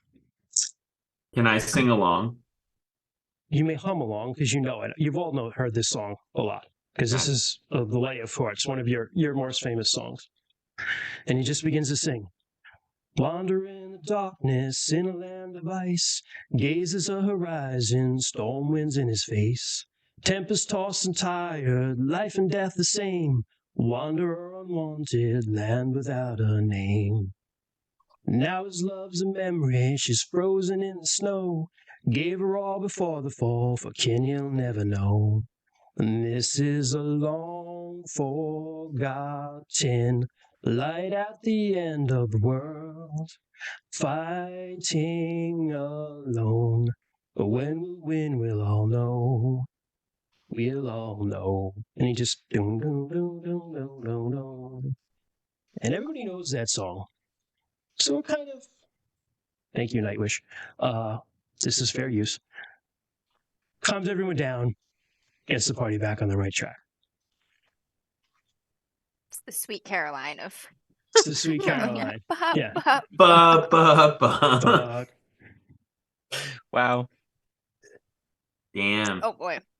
So the night wears on. That guy got fucked up. Somebody better watch him. Did he spill his bush light though? Did he what? Did he spill his bush light? Oh yeah. Absolutely. No, Copper Axe drank it. She drank it. Oh, that's true. Yeah, she drank his milkshake, bro. So it's milkshake. So the evening wears on. Anything else anyone wants to do to enjoy the festivities or no? I'm just curious about this guy with two colored eyes. But Rainey raised his hand like a polite young lad. Yes, Rainey, so go ahead, Rainey. Yeah. No, so I mean, all I've done so far is stand in the corner and watch to make sure nothing goes wrong. But I like my character does want to prove themselves. Like he knows what he's good at, and he wants to. Like he can't compete with the men, even though he thinks he could. He wants to prove himself. He's not going to beat the shit out of kids. Not the point. You know what I mean? And he's not going to dance with the village chieftain because that's not his style. He just wants to prove himself in some way. So, like, I think I'm looking for an opportunity to, not even necessarily compete, but just like show value and or skill in a way that like I don't need to race for a girl's heart. You know what I mean? Like I'm just like I think that that's kind of what my pacing around has sort of been for more like but I mean, at this point at this point I think I watched Aranina, is that it? Aranina Copper. I watched that and I was like, that was fucking sweet. You know what I mean? Like, whoa, you know what I mean? Like, and I watched that and it's just kind of got my like my blood pumping, and I'm just like, yes, like this is the kind of shit. You know what I mean? Like, don't step out of line. You know what I mean? Like chaos gets beat to shit. Let's go. You know what I mean? But yeah, if there's nothing like that immediately available, I just want to say like my character hasn't just been standing like. I think that beat down would probably put a damper on any more rowdy activities for the evening. To be honest with you, everybody's scared as fuck of Aranina for really good reasons. Yeah, and Rune Gloranthan. If you have any sense, Gloranthan lore, like Babister Gore, her. People, that's what they do. Like if you fuck with kids, if you rape a woman, they will hunt you down and kill you. They might hunt you down and kill your entire bloodline if you piss them off enough. They are not happy cuddling people. Fuck around. They do not fuck around at all. No worries. Yeah. So I promise you, however, because we're going to do some of the initiations, probably next session will be the men's boys initiation. You'll get a lot more to do. All right. No worries. Just So Rue's just gonna leave the hall at some point early and just kind of stay outside for a bit to catch his breath where it's quiet and just like you kind of watch the night. You get out in the cold and you're kind of watching the night, and the red moon is hanging high in the sky.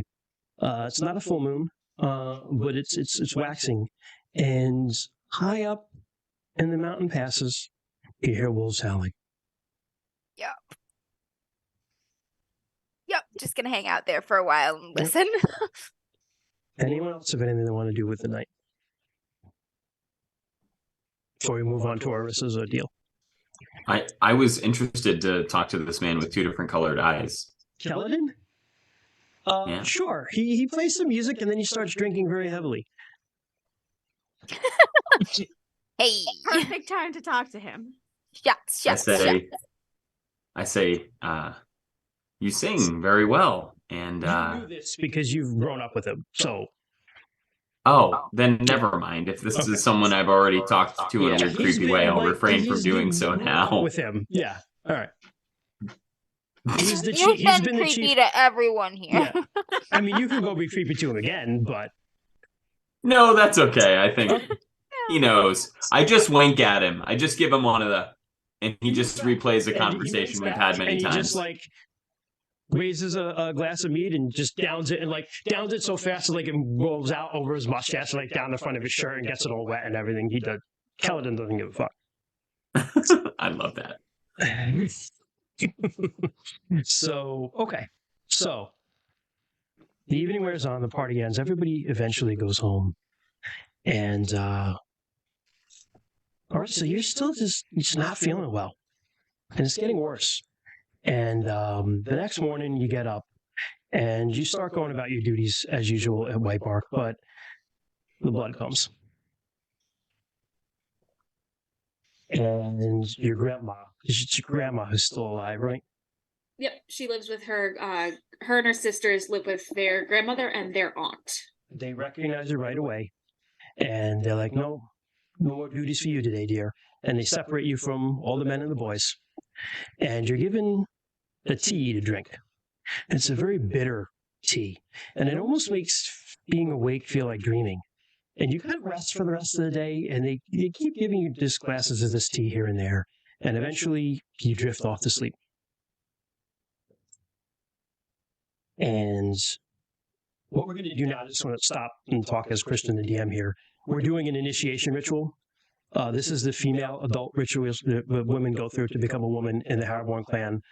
It's a hero quest, so it's experiencing a mythic story as the goddess. It's going to feel, if you've watched other role-playing games, kind of like, railroady. I've talked to Sarah about this a lot, so she knows that. We've talked about safety stuff, so we've done that. That's why in Glorantha, you go into Hero Quest, you live the myth.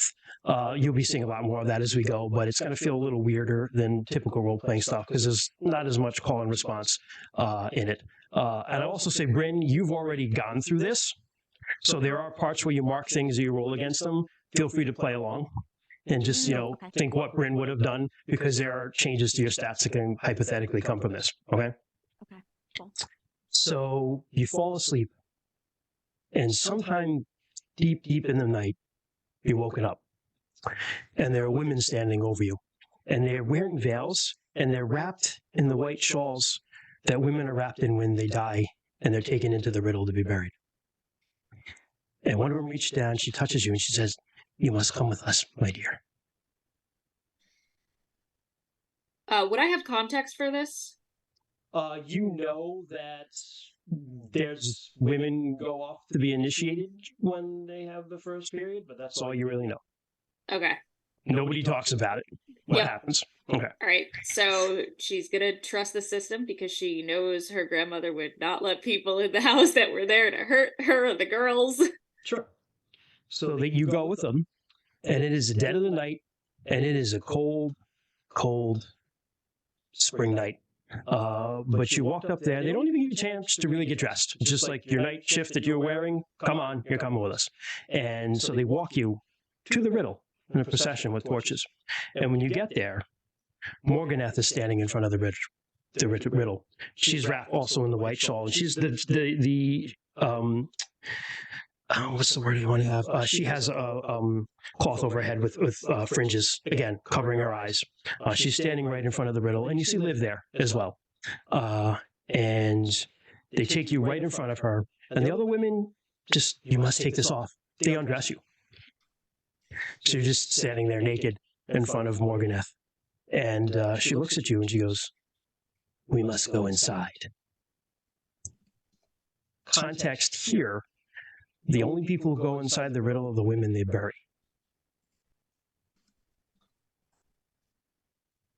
The Riddle is ancient.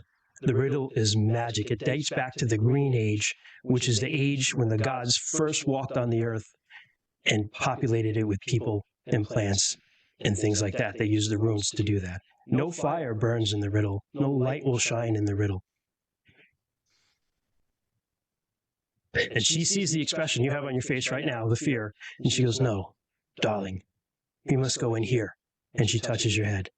"We must go in here." She touches your throat. "We must go in here." She touches your chest. And she just touches down your chakras, basically. "We must go into the source of your power." And with that, she just turns around, walks right into the darkness of the Riddle, fearless. And Liv says, "Come, we must get you ready." And you're washed with scented water, and you're given a little bit more of not a different tea. It tastes a little spicier, but it warms your limbs a little bit because it is cold. And they put another crown of flowers around your head, and another woman lights some herbs, and you're sensed with sacred smoke. And then Liv just goes, "It's time." She pushes you in. You walk in? Yeah, she goes without another word. Okay. So you walk in there, and it's pitch black. And you're walking down this hallway, and you stumble a couple times, and you're scraping your arms and legs against the walls.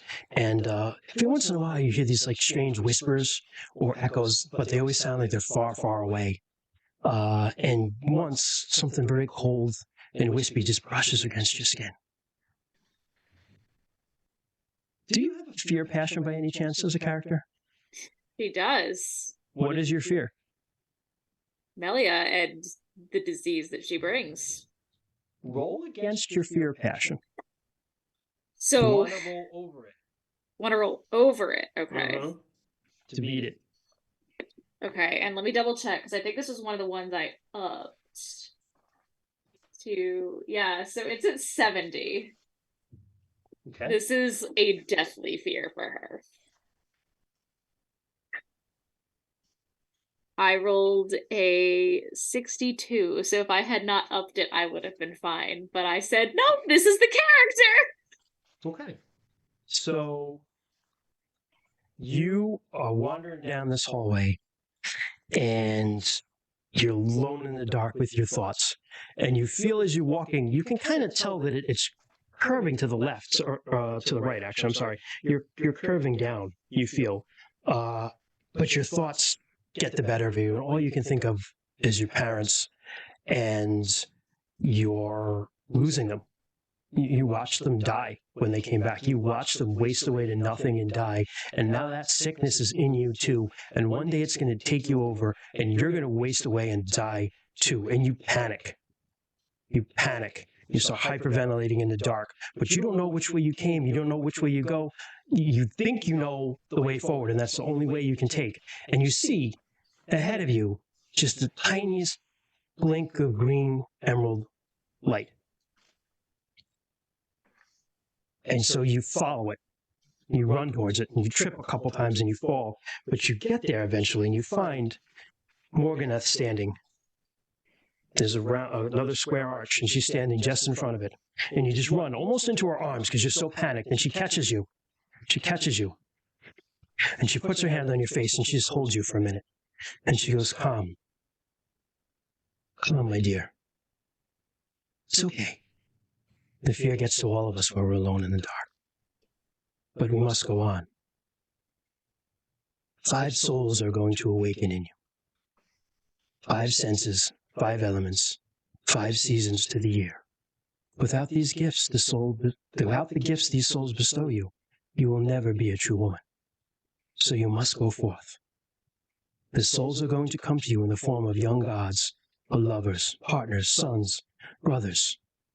You may conquer each by knowing what he needs. It is in knowing that your power lies.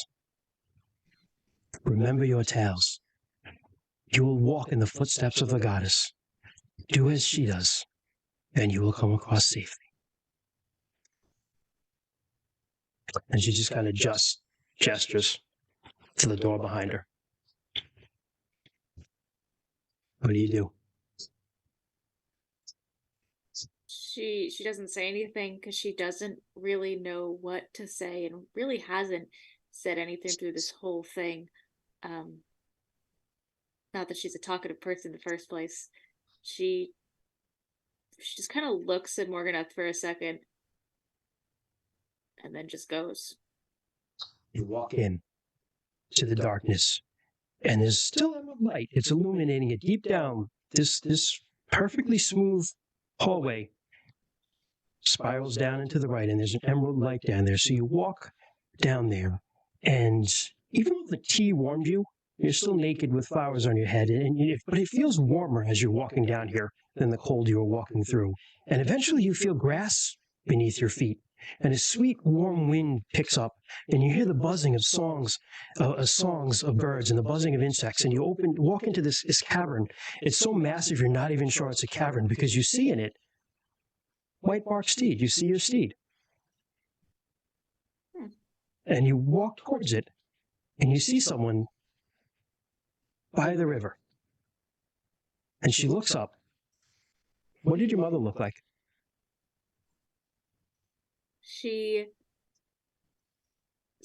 My youngest sister is actually the spitting image of her.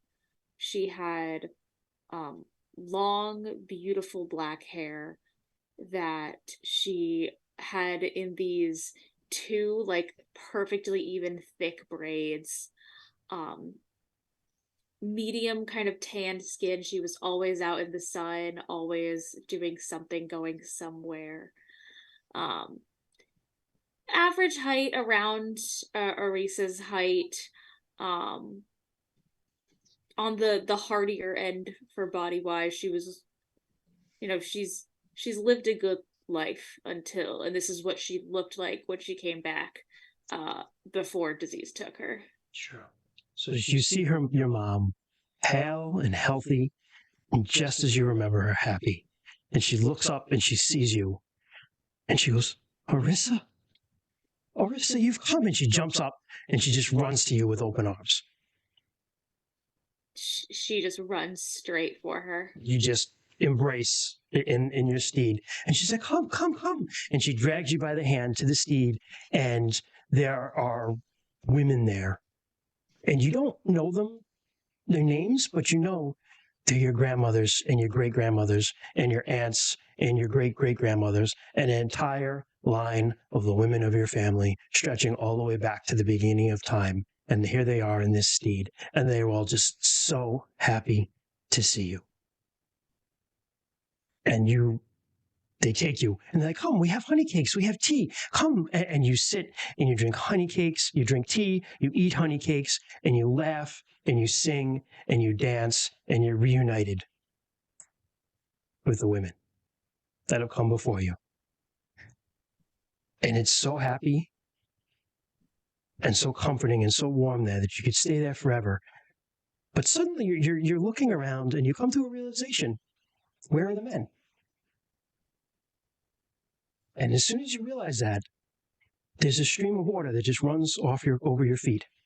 It's a little warm stream of water, and it flows over your feet and down and away from the steed.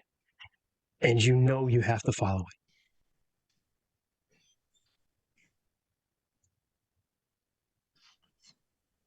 So she kind of looks at the water for a minute and then looks back at her mom, and she grabs her hands in hers. She just kind of looks at her in the eye and just, I gotta go, Mama, but I'll be back, okay? There are tears in your mother's eyes, and she looks at you, and she goes, I know, you'll be back, but you have a long way to go before then. Travel well, my daughter. And she just kisses your hands. She squeezes her mom's hands, and You follow the stream. Turns, yeah.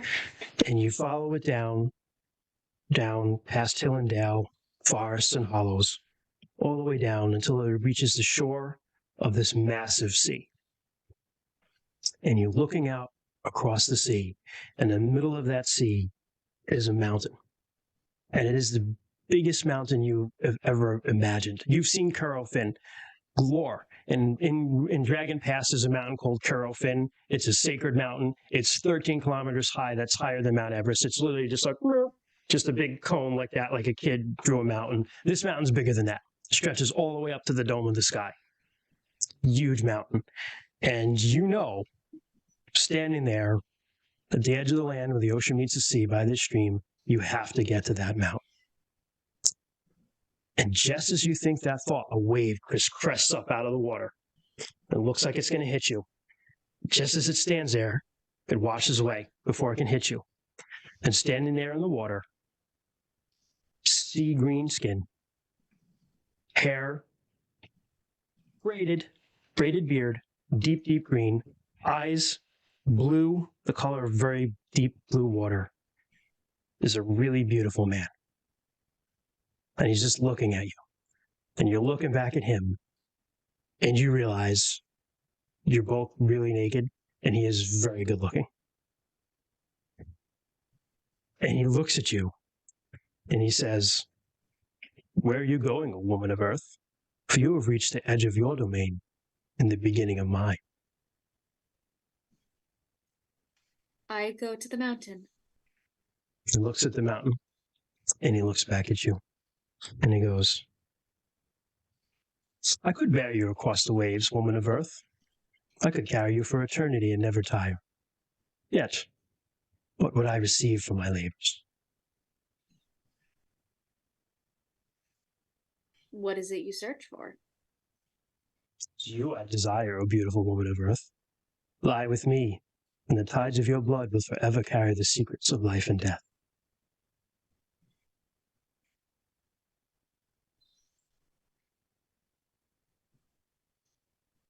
And she's making the same facial expression I am. She's just like. So I'll give you context because Orisa would know this. This isn't actually an Ernalda story. This is Gata, who is an older goddess than Ernalda. Gata, this is Zaramaka, who is the lord of the primal ocean. And Gata laid with Zaramaka, which is why the earth rides upon the water forever.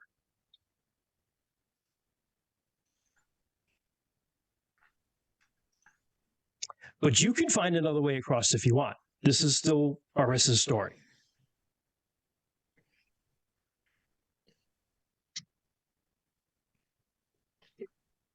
I feel weird. She's gonna swim. Okay. He swims the whole way with you, and he's like, I could have just helped you. But you swim. And it is a long, He's long swim. mansplaining the whole.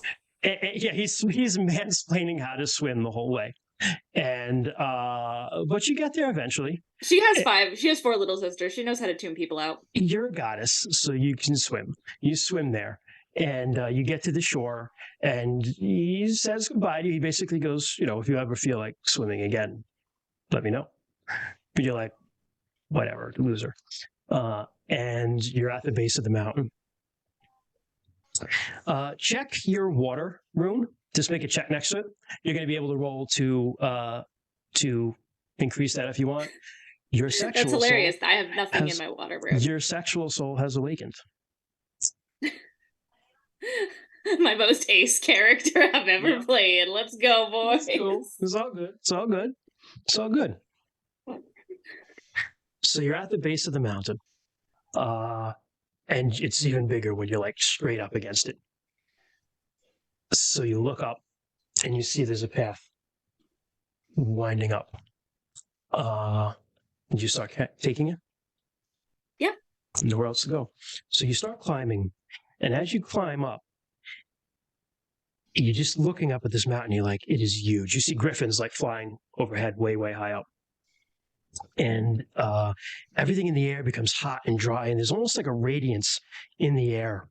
And it does something. The light in the air does something to your vision where you feel like you can see farther and you can see clearer, almost like an eagle.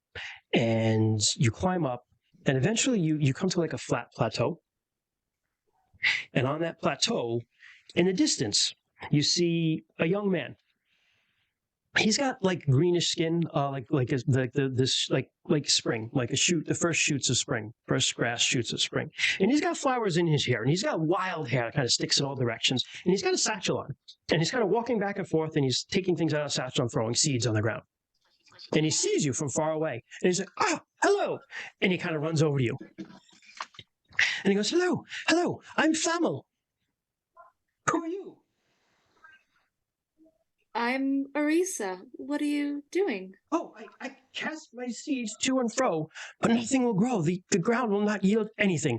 I don't know what to do. I have no way of irrigating it, and I have no animals to sacrifice. And when he says that, you think of what Zaramaka said to you. The tides of your blood will carry the secrets of life. And it occurs to you that your blood could irrigate this ground. If you wish.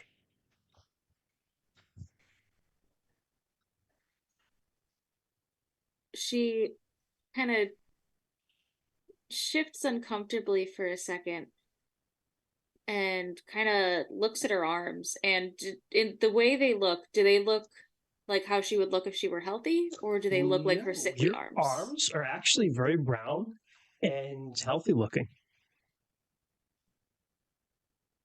So she kind of looks up to him and just says, "Do you have a knife? I can aid you." Sorry, 1 second.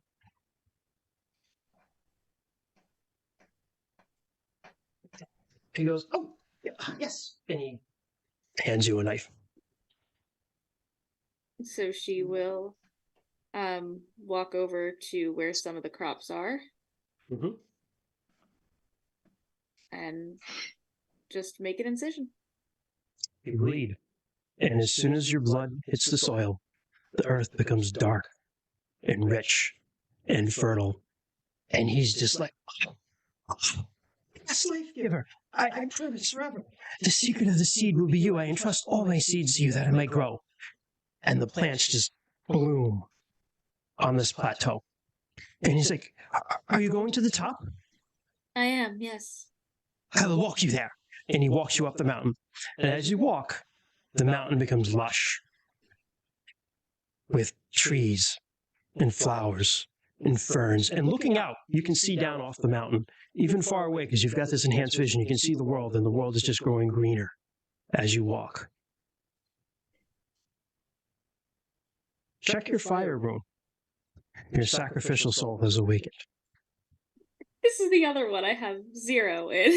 This is the women tithe their blood to the earth 12 times a year. That is a tithe to Arnaldo, because Arnaldo bled, so the earth would be fertile. So you climb up to the top of this mountain, and the world seems very, very small beneath you. Even with your enhanced vision, it's harder to see. And eventually you come to the top, and there sits the golden palace of the great Emperor Yelm, who is the emperor of the whole world, and who is the sun. And it shines so bright, it hurts to look at that palace. And you can almost reach up and touch the dome of the sky, and from the sky dome hang beautiful azure and golden stars. But guards in bright golden armor open the gates, and Flammel bids you farewell, and you're ushered in. And in years to come, you can never fully remember everything you saw as you walk through the golden halls. But there are polished marble floors, and jeweled frescoes, and white horses with golden hooves, and proud, magnificent griffins just stalking through the hallways. And there are gardens where you hear songbirds that you've never heard before in your life, and you will never hear again. And you're eventually taken to the throne room, and the throne of the emperor is all gold and amber and topaz, and the emperor, his hair is gold. His beard is gold, his eyes are blue, but they're also fire, and his face shines so bright, it's hard to look at it. And on the throne next to him, basking in his light, is his empress, Dendara. And her hair is golden flax. And again, her skin is just unmarred by any beauty, unmarred by worry. And he gestures you to come forward. And standing before them, you feel very, very small. But he looks at you, and he smiles, and he says, "Such beauty to grace my halls. I assume you can cook, weave, know the ways of taking care of children. Such things are beneath my empress," he says, and she looks at him. They look at each other. She just kind of gives him a little smile. That's all she ever does. She never actually talks. Dendara is a cosmic trophy wife.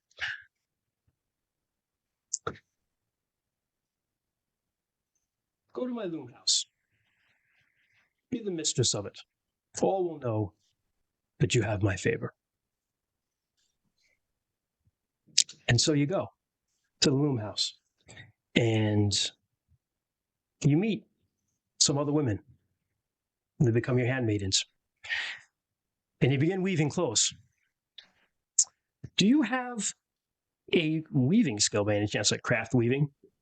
If not, you probably have customs shortly. You have one of those. Let me check. I have customs local. Okay. So that's custom shortling. Roll against that. That's a success. My skill is 30. I rolled a 10. Check it. Okay. Normally you check it. You're going to be able to increase it later. And so you do. You get your handmaidens become a well-oiled loomin machine, and there's a magnificent loom in this loom house, and you become a master at working it and weaving. And some time passes, and rumors start to spread through the court that a brash young god is coming to see the emperor. And one day, there's a crowd gathering in the main hall, and you're a little late because you're working on the loom, so you're going to get swept up. And you hear people, can you believe he actually has the audacity to come and see the emperor of everything? He's nothing. He's in no account, just like his father. And you get there, and when you get there, you're right by the door. And the emperor is sitting on his throne. Dendara's on her throne. And you're right by the door, and the doors just blow open like a wind blew them open. Is there anyone that Orisa has a crush on in the Vale? Oh, I haven't thought about that. Oh no. If you don't have an answer, that's fine. I'm just curious. No, probably not right now. Fine. You behold a young Orlanth. Blue skin, red skirt, runes already tattooed on him, mastery, movement, air. red hair that's just wild. Like Fedor's hair looks like shit compared to this guy's hair. All right, the wind like loves this guy's hair. He still has a young man's beard. He's still a little lean like a young man, a man first coming into his manhood. But he just blows in, all bluster and arrogance. And as he walks past you, your eyes lock. Just for a moment. But there's an eternity in that moment as he just looks at you going by. But he doesn't say anything to you. He just walks right up to the Emperor, like you've never seen anyone walk up to him before, fearless, stands right before him. And he says, I've come to demand my place in this world as your equal. And the court just laughs. And the Emperor turns his face, doesn't even look at him, which is a grave insult, and just says, be gone. And Yelm says that, and you see the muscles tighten in Orland's back like thunder. Distant thunderstorms and flashes of lightning, just tense, and his hair almost stands on edge. And he says, no one can make me do anything. You will see me as an equal. I challenge you to the 3 tests. Everybody in the court, just a ripple through the court.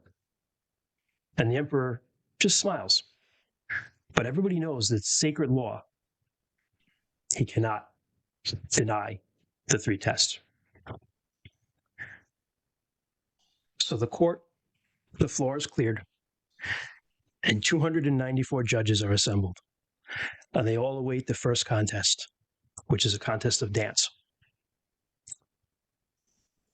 And the Emperor goes first, because that's always his right. And he steps down from his throne, and everything goes silent for a moment. And he takes a pose, and he dances. And it's a celestial dance. It's a dance of order. It's predictable. It's graceful. And it's delicate, like a ballet. And everybody's, ooh, ah, well played, the court. And he sits down. Dendara smiles at him, and he sits on his throne. And everybody goes quiet, because it's Orland's turn. Orlanth. And he takes a deep breath. And he does a war dance. His dance is of thunder and movement and passion and is wild. He runs and he leaps across this place, and he's just vigorous. And everyone's like, oh, ah. And he finishes his dance, and the judges vote for Yell. He wins. And you hear the crowd, too jerky, too wild. What sort of dance is that? We want grace. We don't want this passion. And Orlance just storms out. And as he passes, the breeze just ruffles your hair of his passing. And the doors close behind him. And the Emperor just smiles. And you go back to the loom house. And there's a great feast to prepare for. Do you have a cooking skill by any chance? What would that even be under? Yeah, I don't think we have I think that's like a specific, like weaving and cooking. They're probably like specific craft things.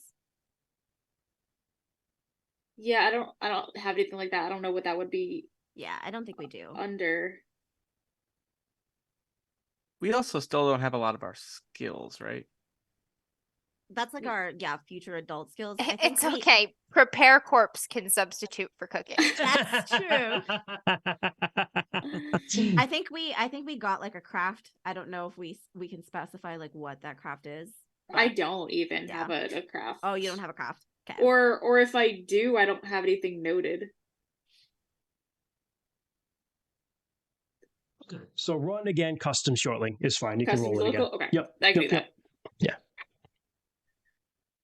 No. Okay. You cook. It's okay. But you prepare a feast. And some time passes again. This is a time before time, so it's hard to tell how long things are.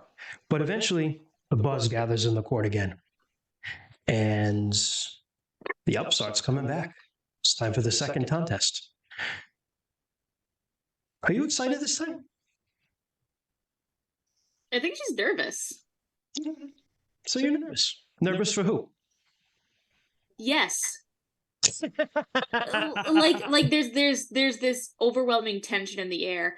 And even though she's been with the women in the loom house, she's still very aware that she's somewhere else.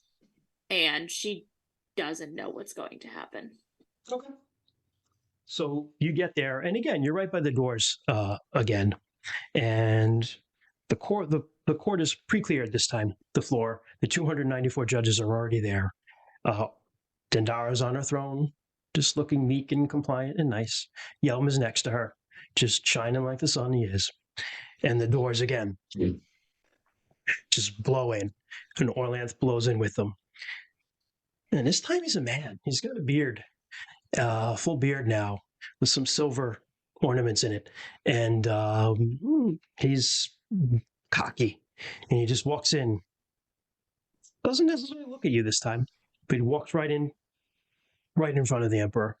And he's like, I've come for the second test, as promised. And Yelm says, very well, Windlord.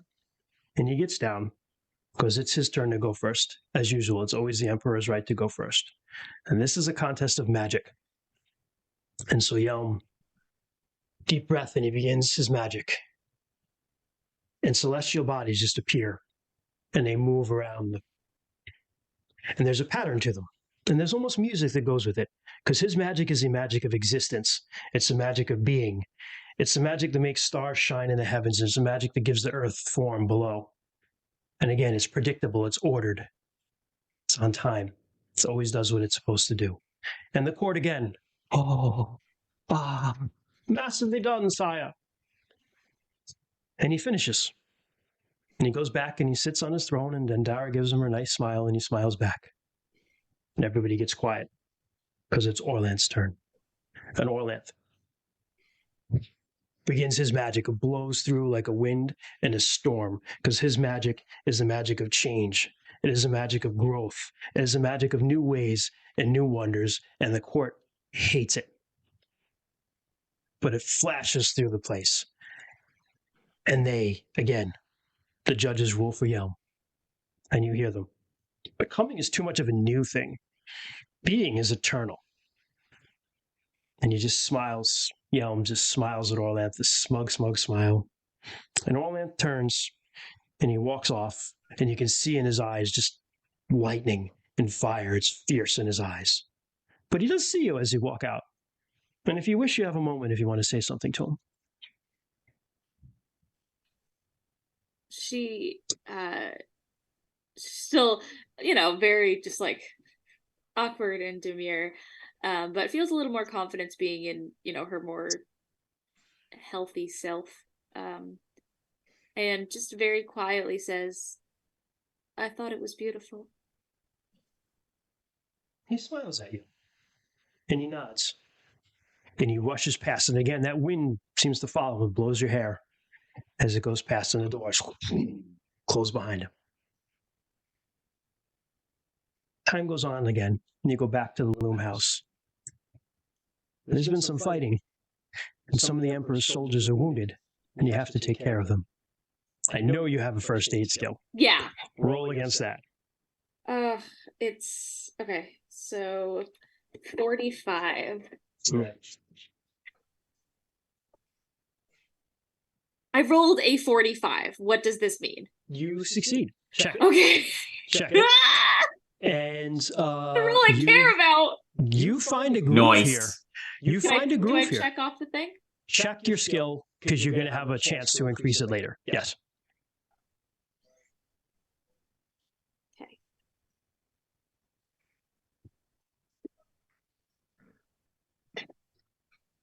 So you find a groove here, and you do a great job healing these people. It's almost as if your hands are made for it. And they love the comfort you give them, and you find real peace in providing that comfort and helping them get better. And time passes again, and again the buzz comes that he's coming back. And this is a third and final contest. How do you feel about it this time?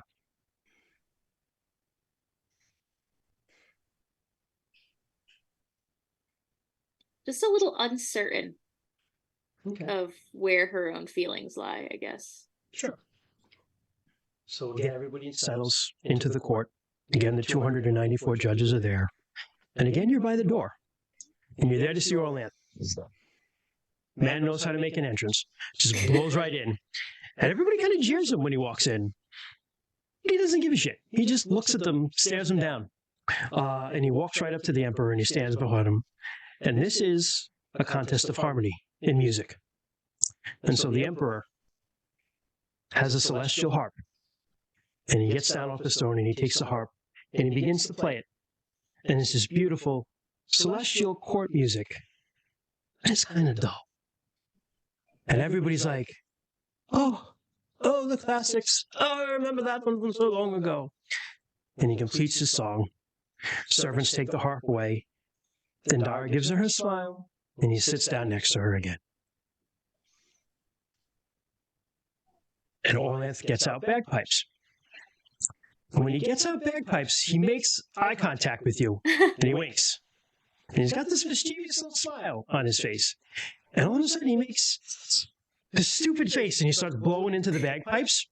And it's the same basic melody that Yelm was playing, but he's making it ridiculous. And everybody in the court just laughs. Everybody starts laughing. Yelm is just like... Most of the people are laughing at Orlanth.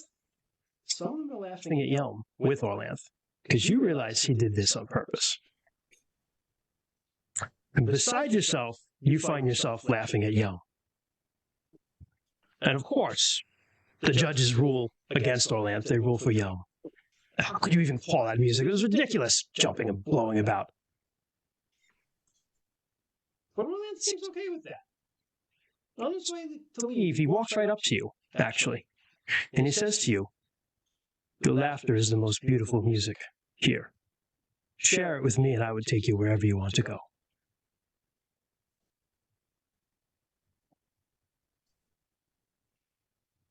Do you have anything to say back to that? Huh? She smiles and she holds out her hand and says, You say, unbidden. This just pops out of you. You seem like you were about to go with him. oh. But unbidden, this pops out of you. You're like, I didn't say that. You say to him, there are tests you must pass to win me. You must challenge the Emperor of the world first, Windlord. And he looks at you and he nods. And everybody's still kind of laughing and jeering at him because everything of his stupid performance. But he just goes, enough! And his voice just echoes like thunder through this whole court. And everybody just shuts the fuck up. And he just walks right up to Yelm, who's looking down at him very smugly. And he says, one final contest, Emperor. One final one. And the Emperor just... The law is 3 contests, Windlord, not 4. What makes you special that you deserve another one? And Orlanth says, I will bring something new to the contest. Something the world has never seen before. Something that will change the world. And Yelm says, very well. One final contest. And the court just, oh my God, this has never been done before. It'll be a contest of weapons. Yelm says, I will see you with the new thing. Orlanth says it, I'm sorry. And Yelm says, I look forward to it. And he turns and he walks out. But before he walks out, he looks at you and he says, next time. And he blows through the door and the doors just blow shut. And you go back to the loom house. How are you feeling? A little confused because the words came out of her mouth that were not hers. Remember, you're living someone else's life. Yeah. But this is the first time it's happened. Yes. Yep. And so she's like, oh, how in control am I? Correct.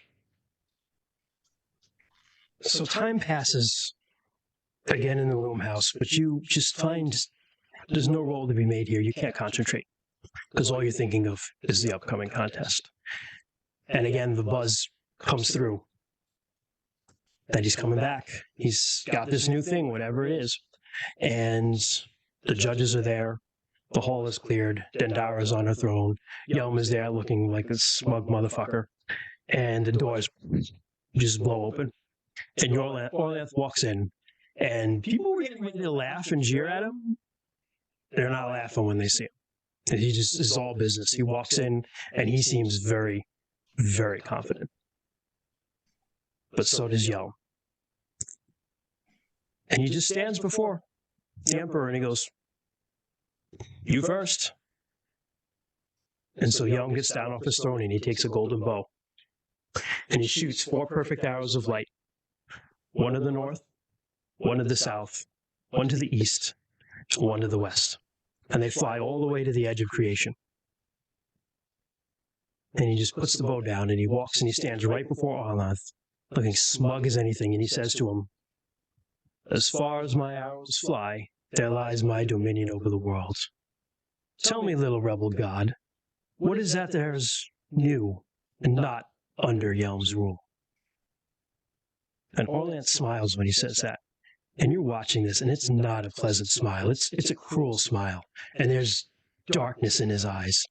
And he says, "Only this." And he draws a weapon out.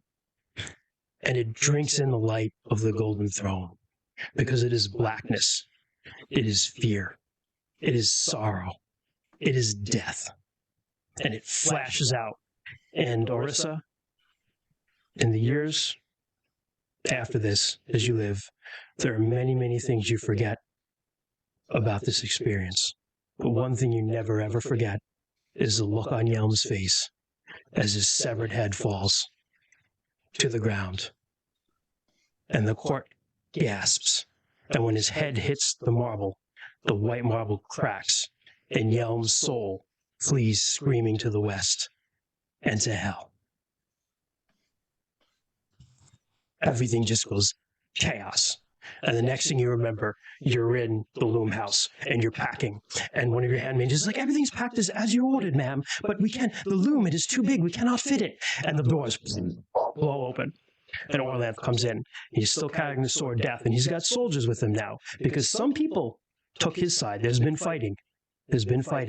Some people are fighting against him. Some people have taken his side. And he's just covered in wounds. And he goes, "Oh, is everything prepared, my love? We must fly." And he goes, "Oh, is everything prepared, my love? We must fly." Yes, the loom. He reaches out, and with magic, it shrinks. He reaches out, and he just takes it in the palm of his hand. It shrinks and puts it in yours. He takes it in the palm of his hand and puts it in yours. "Let us fly." And he flies you off. You leave the golden mountain. You're flying in his arms. And again, unbidden, pops out of your mouth. You say to him, "Where will you take me, Wind Lord?" And he looks you in your eyes, and he smiles, and he says, "I will take you to your mother's house. I would hear you laugh there." And so he flies you to the house of your mother. And you bind his wounds, and he combs your hair. And indeed, he makes you laugh. And your courtship begins.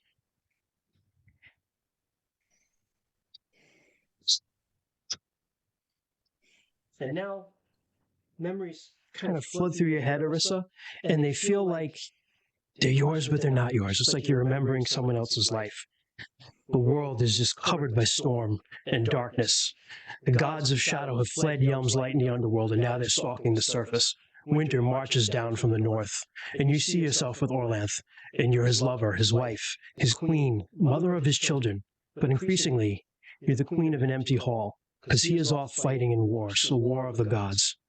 The winter grows colder, shadows deepen, everything and everyone is dying and following Yelm into the underworld. Children are weeping of hunger, cold. Flamel's missing, nothing will grow, your own powers are fading. And you're sitting in the high seat on Orlanth's hall, and the worst thing is, an enemy is coming. His name is Nontreya, and you spurned his love once, and he is leading an army because he has sworn revenge. Orlanth and his Thunder Brothers are off fighting. You are all alone, sitting in the high seat of his hall, and fires are burning low, and the shadows lengthen. And from one of those shadows, a voice comes. It's the voice of a friend and a confidant. And in Orlanth's answer, sometimes it's an occasional lover. It is Argon Argar, Lord of the Surface Darkness. black as night, smooth as silk. He just flows out of the shadow to your side, and he says, "My beautiful queen, what troubles you?" The enemy approaches and we are unable to defend. My mother taught me you never face an enemy head on. Never look for solutions in the light. If the enemy is too great for your strength, draw him into darkness. Make an ally of shadow. Make deception your cloak. And he takes your hand and he kisses it, and he just flows back into the shadow. Later on that night, you're in your bedchambers with your chambermaids, and you're discussing it. And one of them says, "My queen, what if Nontrea thought you were dead? We could take you to your house of your aunt, Tycora Tech. Even Nontrea would never enter her hall." Tycora Tech's the mistress of the dead. That is perfect. You are a genius, my darling. We will arrange it. So a funeral is arranged.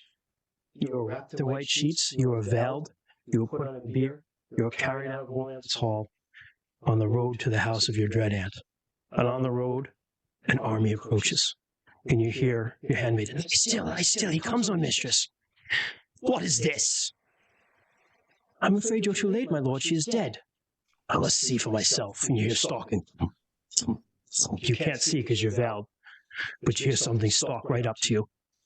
Do you have the act skill by any chance? Making me look at shit? What would that even be under? What was that? Act? Prepare corpse. We'll it's under- substitute. I've got a 10. You can do act, or you can also, if you wish, roll charisma times 3. You choose. Oh. As long as your charisma is a 4 or greater, do Yeah, that like one. my charisma is 14. Roll charisma times 3. See if you can roll underneath it. Someone do me math. 14 times 3, 30, 46. 42? 46? 42. Rainy. 42. Sorry. Thank you. I rolled a 29. Very good. Very good. Okay, so he stalks right up to you, and he looks down, and he's like, "Truly, she's dead. Rest well, my queen." And you feel just a touch on your forehead. And eventually you hear the horses and the marching feet of the army marching away. And you're carried on. And you want to breathe a sigh of relief, but you find you can't. But before that, mark your darkness rune. Ooh, okay. All right? I actually have that. Yeah.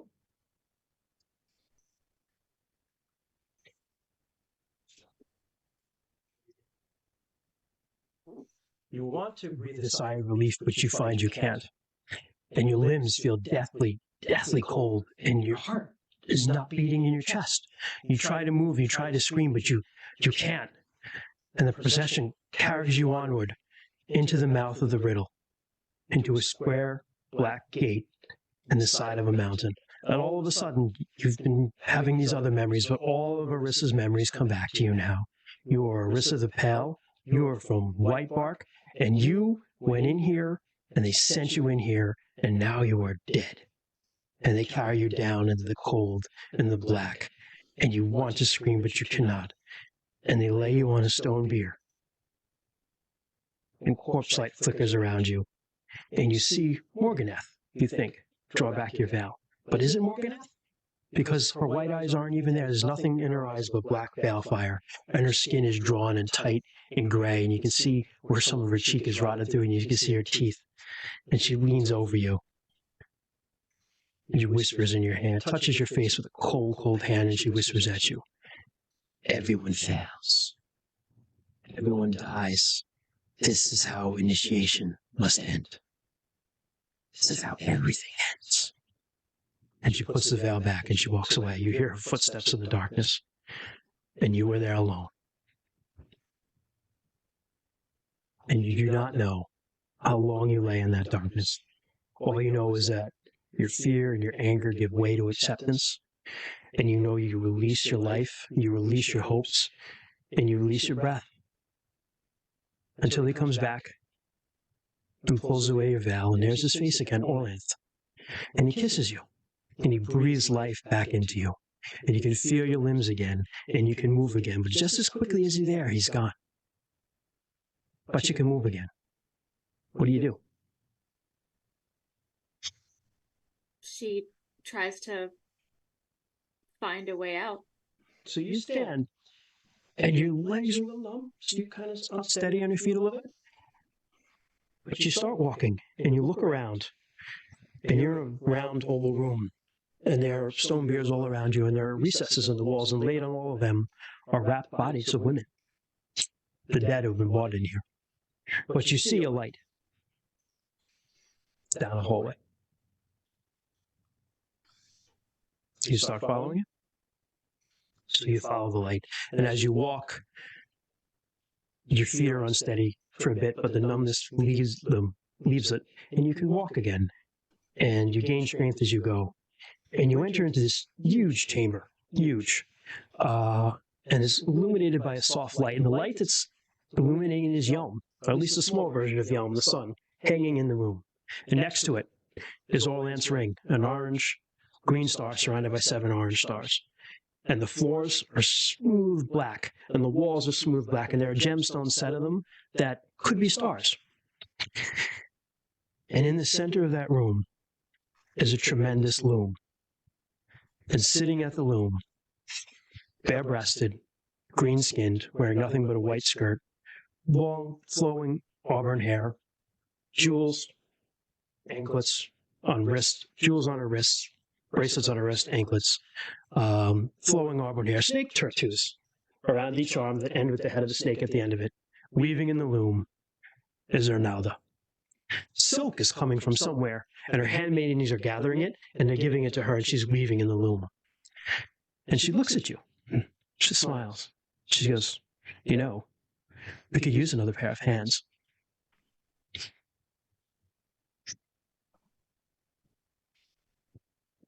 Where do you need me? Come. Gather the silk. We're giving birth to time, daughter. Come claim your birthright. And she'll do what she's told. So as you walk up, and as you walk, you get closer, and you see what's behind her. And you stop, because it's a tremendous spider. Huge, blocks out the whole side of the room, and silk is flowing from its spinnerets, and that's what the handmaidens are grabbing and bringing to her. But they don't seem afraid.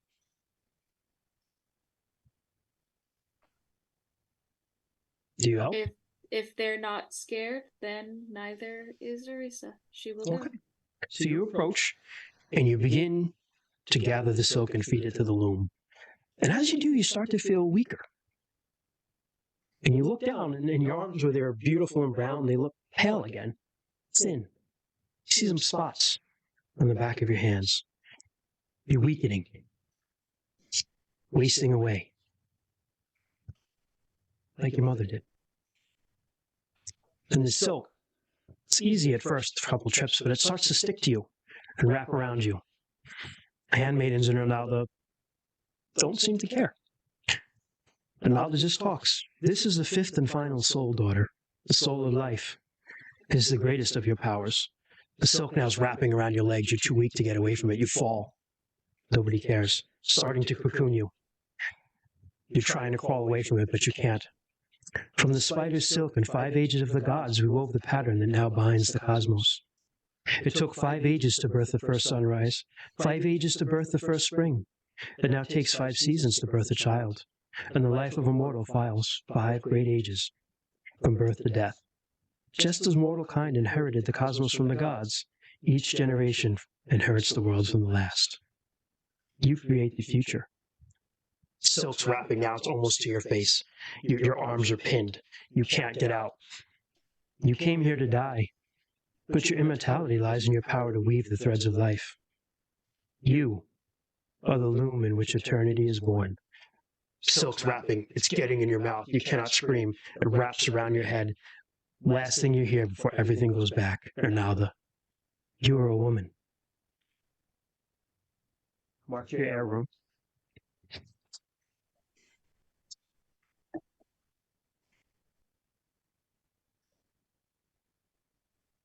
Hey! Everything goes black. You don't know how long, again, you lay in the blackness, but all of a sudden, you're conscious again. You're laying naked on a cold stone floor. What do you do?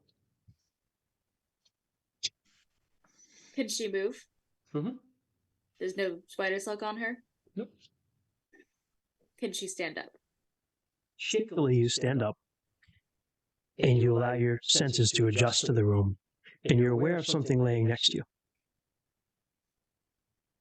She looks and tries to figure out what it is. It's a body wrapped in a silk cocoon.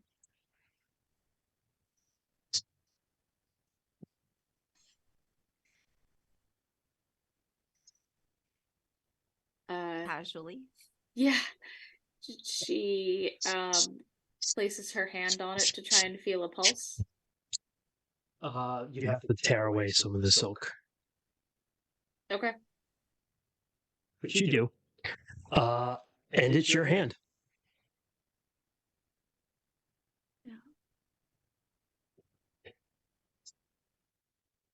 You see that, and you panic, and you tear away the head, and it's your face.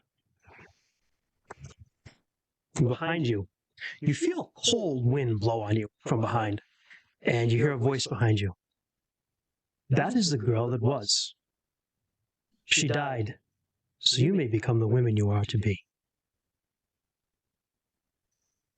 When she turns to look at the voice, her stance looks like she is defending the body. Like You ready do, to fight to protect it. And as you turn to protect it, you see it starts to melt, almost like snow. On a sunny spring day, it just melts away to nothing. And when you turn, you see a tall, proud woman wearing a furred cloak, and there's snow on her shoulders, and she's got very long brown hair that's braided, and there's snowflakes in her hair and on her eyelashes, just like she got caught out in a snowstorm with big, big snowflakes. And she's standing in front of you, and she smiles when she sees you. She walks right up to you, and she says, I am Ivarn, daughter of Gerastini, mother of Golanth, mother of Desaventus, wife of Hjort. I'm your mother, mother of all Hjortling women. I welcome you to your people. She kind of just reaches her hand out to you. She looks back at where the puddle is, and then turns back and takes her hand. She says, like you, I slept a sleep like death. I had given all I had, not to create life like you, but to keep hunger and hurt and loss from extinguishing it. This is the burden of power, to give life. We're responsible for it. Walk with me. And you walk with her. And as you walk, you sense that you're going, this time, to the left. You're walking back up. Do you have any questions you'd like to ask her?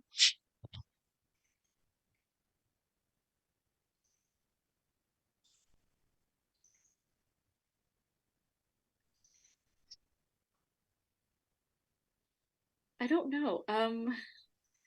Okay, that's fine. She just kind of walks in silence for a while, and then just really quietly asks, what does this mean? You turn to ask that, and you realize you're almost to the entrance. And when you turn, it's not the woman who's walking with you. It's Morganath now. And she says to you, what it means is this. From darkness and death, walk the dawn in the first spring. Now, you walk forth as the woman you are to be. And she just gestures, and you see the mouth of the riddle in front of him. She just turns and slowly walks out. Liv and the other women are out there, and they embrace you. And you are taken. Hug her. And you will be given your first tattoos. And you'll begin instructions. Because you're a woman now. And you get these rewards. Plus 1d6 to reputation. Oh, geez, hold on. Right. Where even is that? Is that a skill? Reputation on the Reputation is first. not a skill. It is, yeah, it's on the It's first on the very page. first Yeah. page, right in the top middle, of your sheet. underneath your occupation. Oh, okay. Oh, okay. That was an awesome job, by the way, Christian. Just to interject, I mean, chat was blowing up. That was Yeah, I purposely did fucking not really, look at really anything. well done, dude. Thank you. Really Thank fucking you. well done. Thank you. Can't wait for mine. I was also blowing up chat in my own way, and I think I did a really good job of that too. Thank you. Thank you all. Yeah.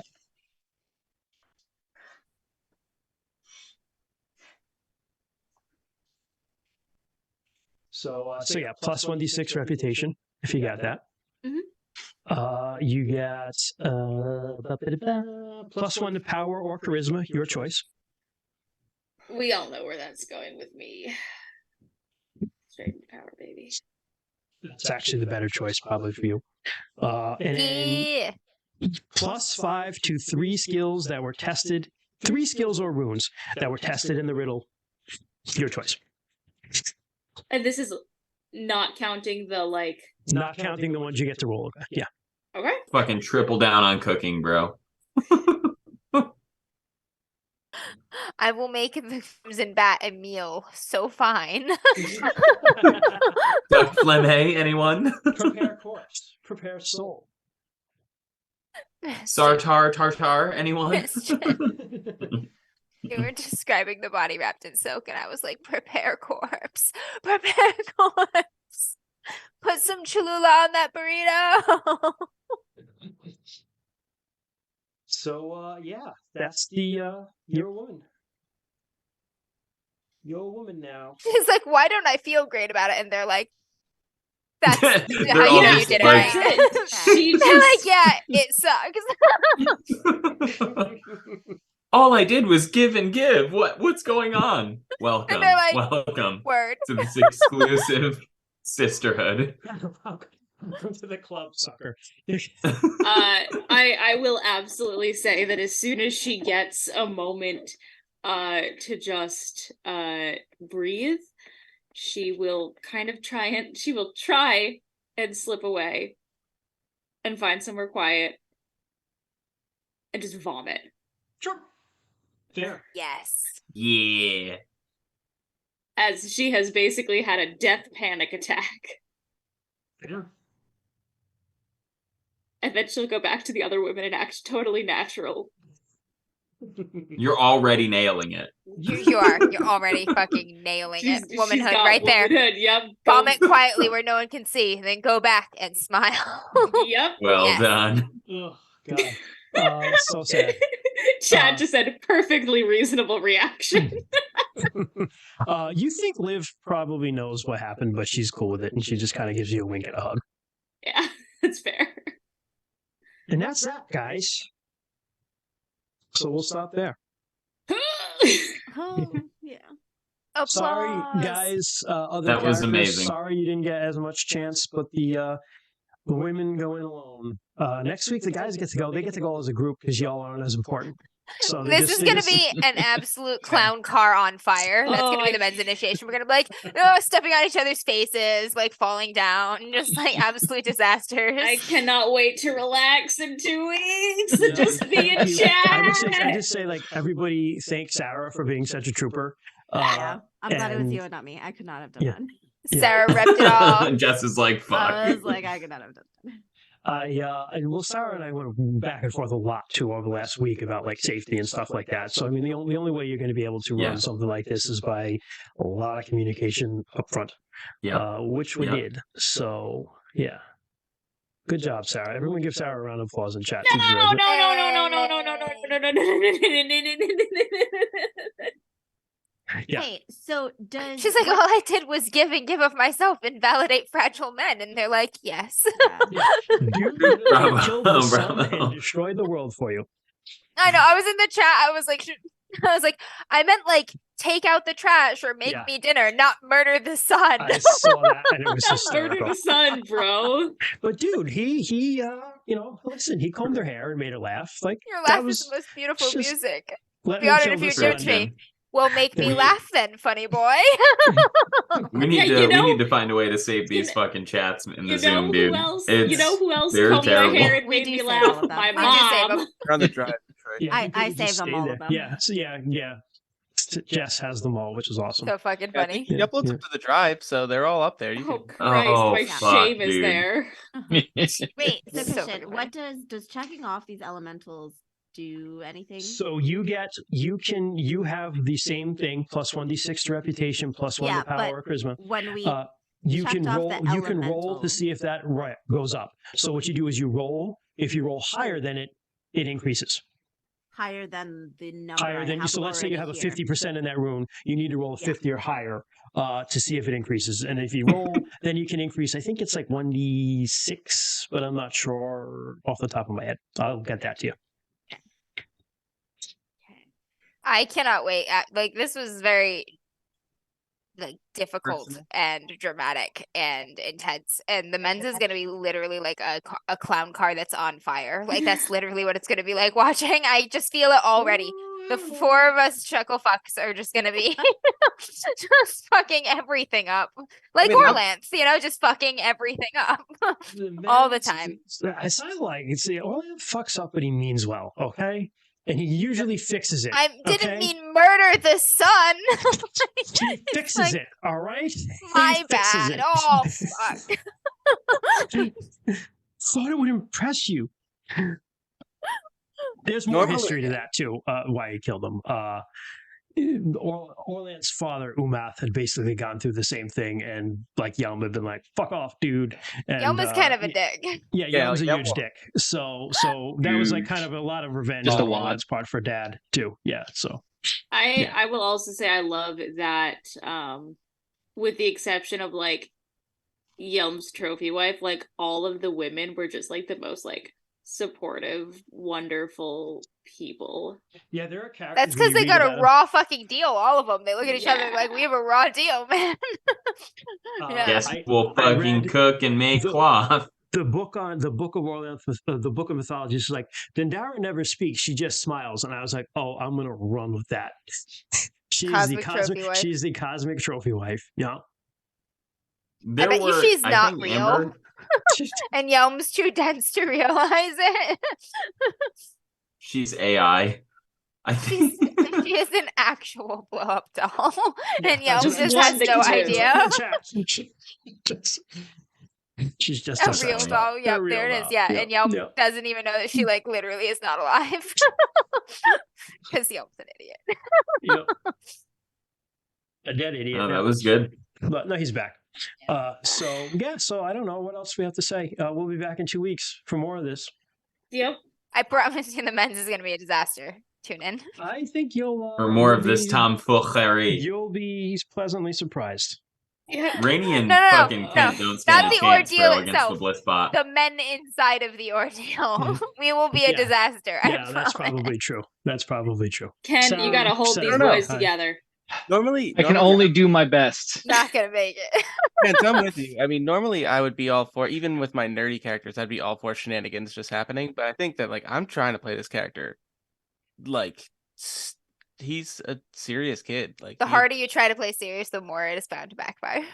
I don't know. I'm You're seriously gonna get involved in the mafia. Obviously, that's gonna happen. I It said all I'm going depends. off. I'm going off usual, Troy. We're not doing that. You're trying, but you made a Glock joke already in chat, so It Yeah, all that's on depends you, on the dude, number not of me. chuckle That's points. rainy. But I don't Oh, know. man. I mean, I'm excited. I know that the men's ordeal involves a pit, and I can just see us all in a muddy pit, unable to get out of it. you're No the matter how echo, or what we you try. slut. Hey, don't call your sister a slut. I Wow, mean, that's to on the be internet. fair, Oh, she is Yeah, my yeah. sister. Call her a hoe. Call her a hoe. Oh, All right, shit. kids. Time for Aunt Sarah to do her outro so we don't do any more chaos. Aunt Sarah's reining in the kidlings. we were quiet for so long, we had to just all bah! Thank you Took for staying everything, quiet every so fiber long, of our being everyone else. Yeah. to just vent Okay, in it the all chat. came out in chat. Yeah. Yeah, I was trying so hard to keep it cool at certain points. It's like, ah! I was like, Sarah's doing great at being serious. I'm like, eat your burrito self, put hot sauce on it. Yeah, what's the Amber in chat? Prepare corpse, all lowercase. Prepare corpse, all uppercase. Get some Cholula on that burrito. Fuck. All right. Thank you everyone for watching and for joining us today. It's been amazing seeing how many folks are in chat and chiming in and enjoying. It's a really fantastic to see so many folks here, and we seriously appreciate it. This is Christian's passion project, Sweet Baby Angel, so give him all the love. This man has not stopped crying about this game since he first heard about it, and as someone who talks with him on an almost daily basis, I can guarantee you the accuracy. No, don't apologize. Sorry. If you like what you see here, consider giving us a follow. It's free. All you need is a Twitch account. And then you'll be notified every time we go live, which is every other Friday at 7 p.m.-ish EST. All of this goes up on our YouTube channel on Monday. So stream on Friday, VOD's up on Monday. You can find us on all of our social medias at DMs After Dark, Instagram, Twitter, Facebook, etc. You can also email us at dmsafterdark@gmail.com. Questions, comments, thoughts, emotional feelings. We accept any and all. Fan art. Yes. Alternate universe fan art of Ven being super goth. Oh Not my goth. gosh. Yes. And he's like, Exactly God what we need. damn it. Ben's like, Just I animate Ven with specifically a huge said sword. not goth. God, Yeah. God, you know. I lost my train of thought, God damn it. Oh. You can find us under DMs After Dark on all your podcast apps. That's where we have audio recordings of these, Rainey's solo series, and then other episodes of our old podcast, Modified Roles, and occasionally other various chaos babies that we just vomit out and bring to life because we feel like it. Thank you so much, everyone, for watching. And until next time, pour some Cholula on your spider corpse. Enjoy. Yes. Good night. Yes. And I'm only a little sorry this time, I think. Yeah, I think so. Same, just a little. Just a little. Just a little. Good Maybe night, that everyone. tiling joke I shouldn't have made. Good night. A couple of those, yeah, it's fine. Wake up in the morning, plow.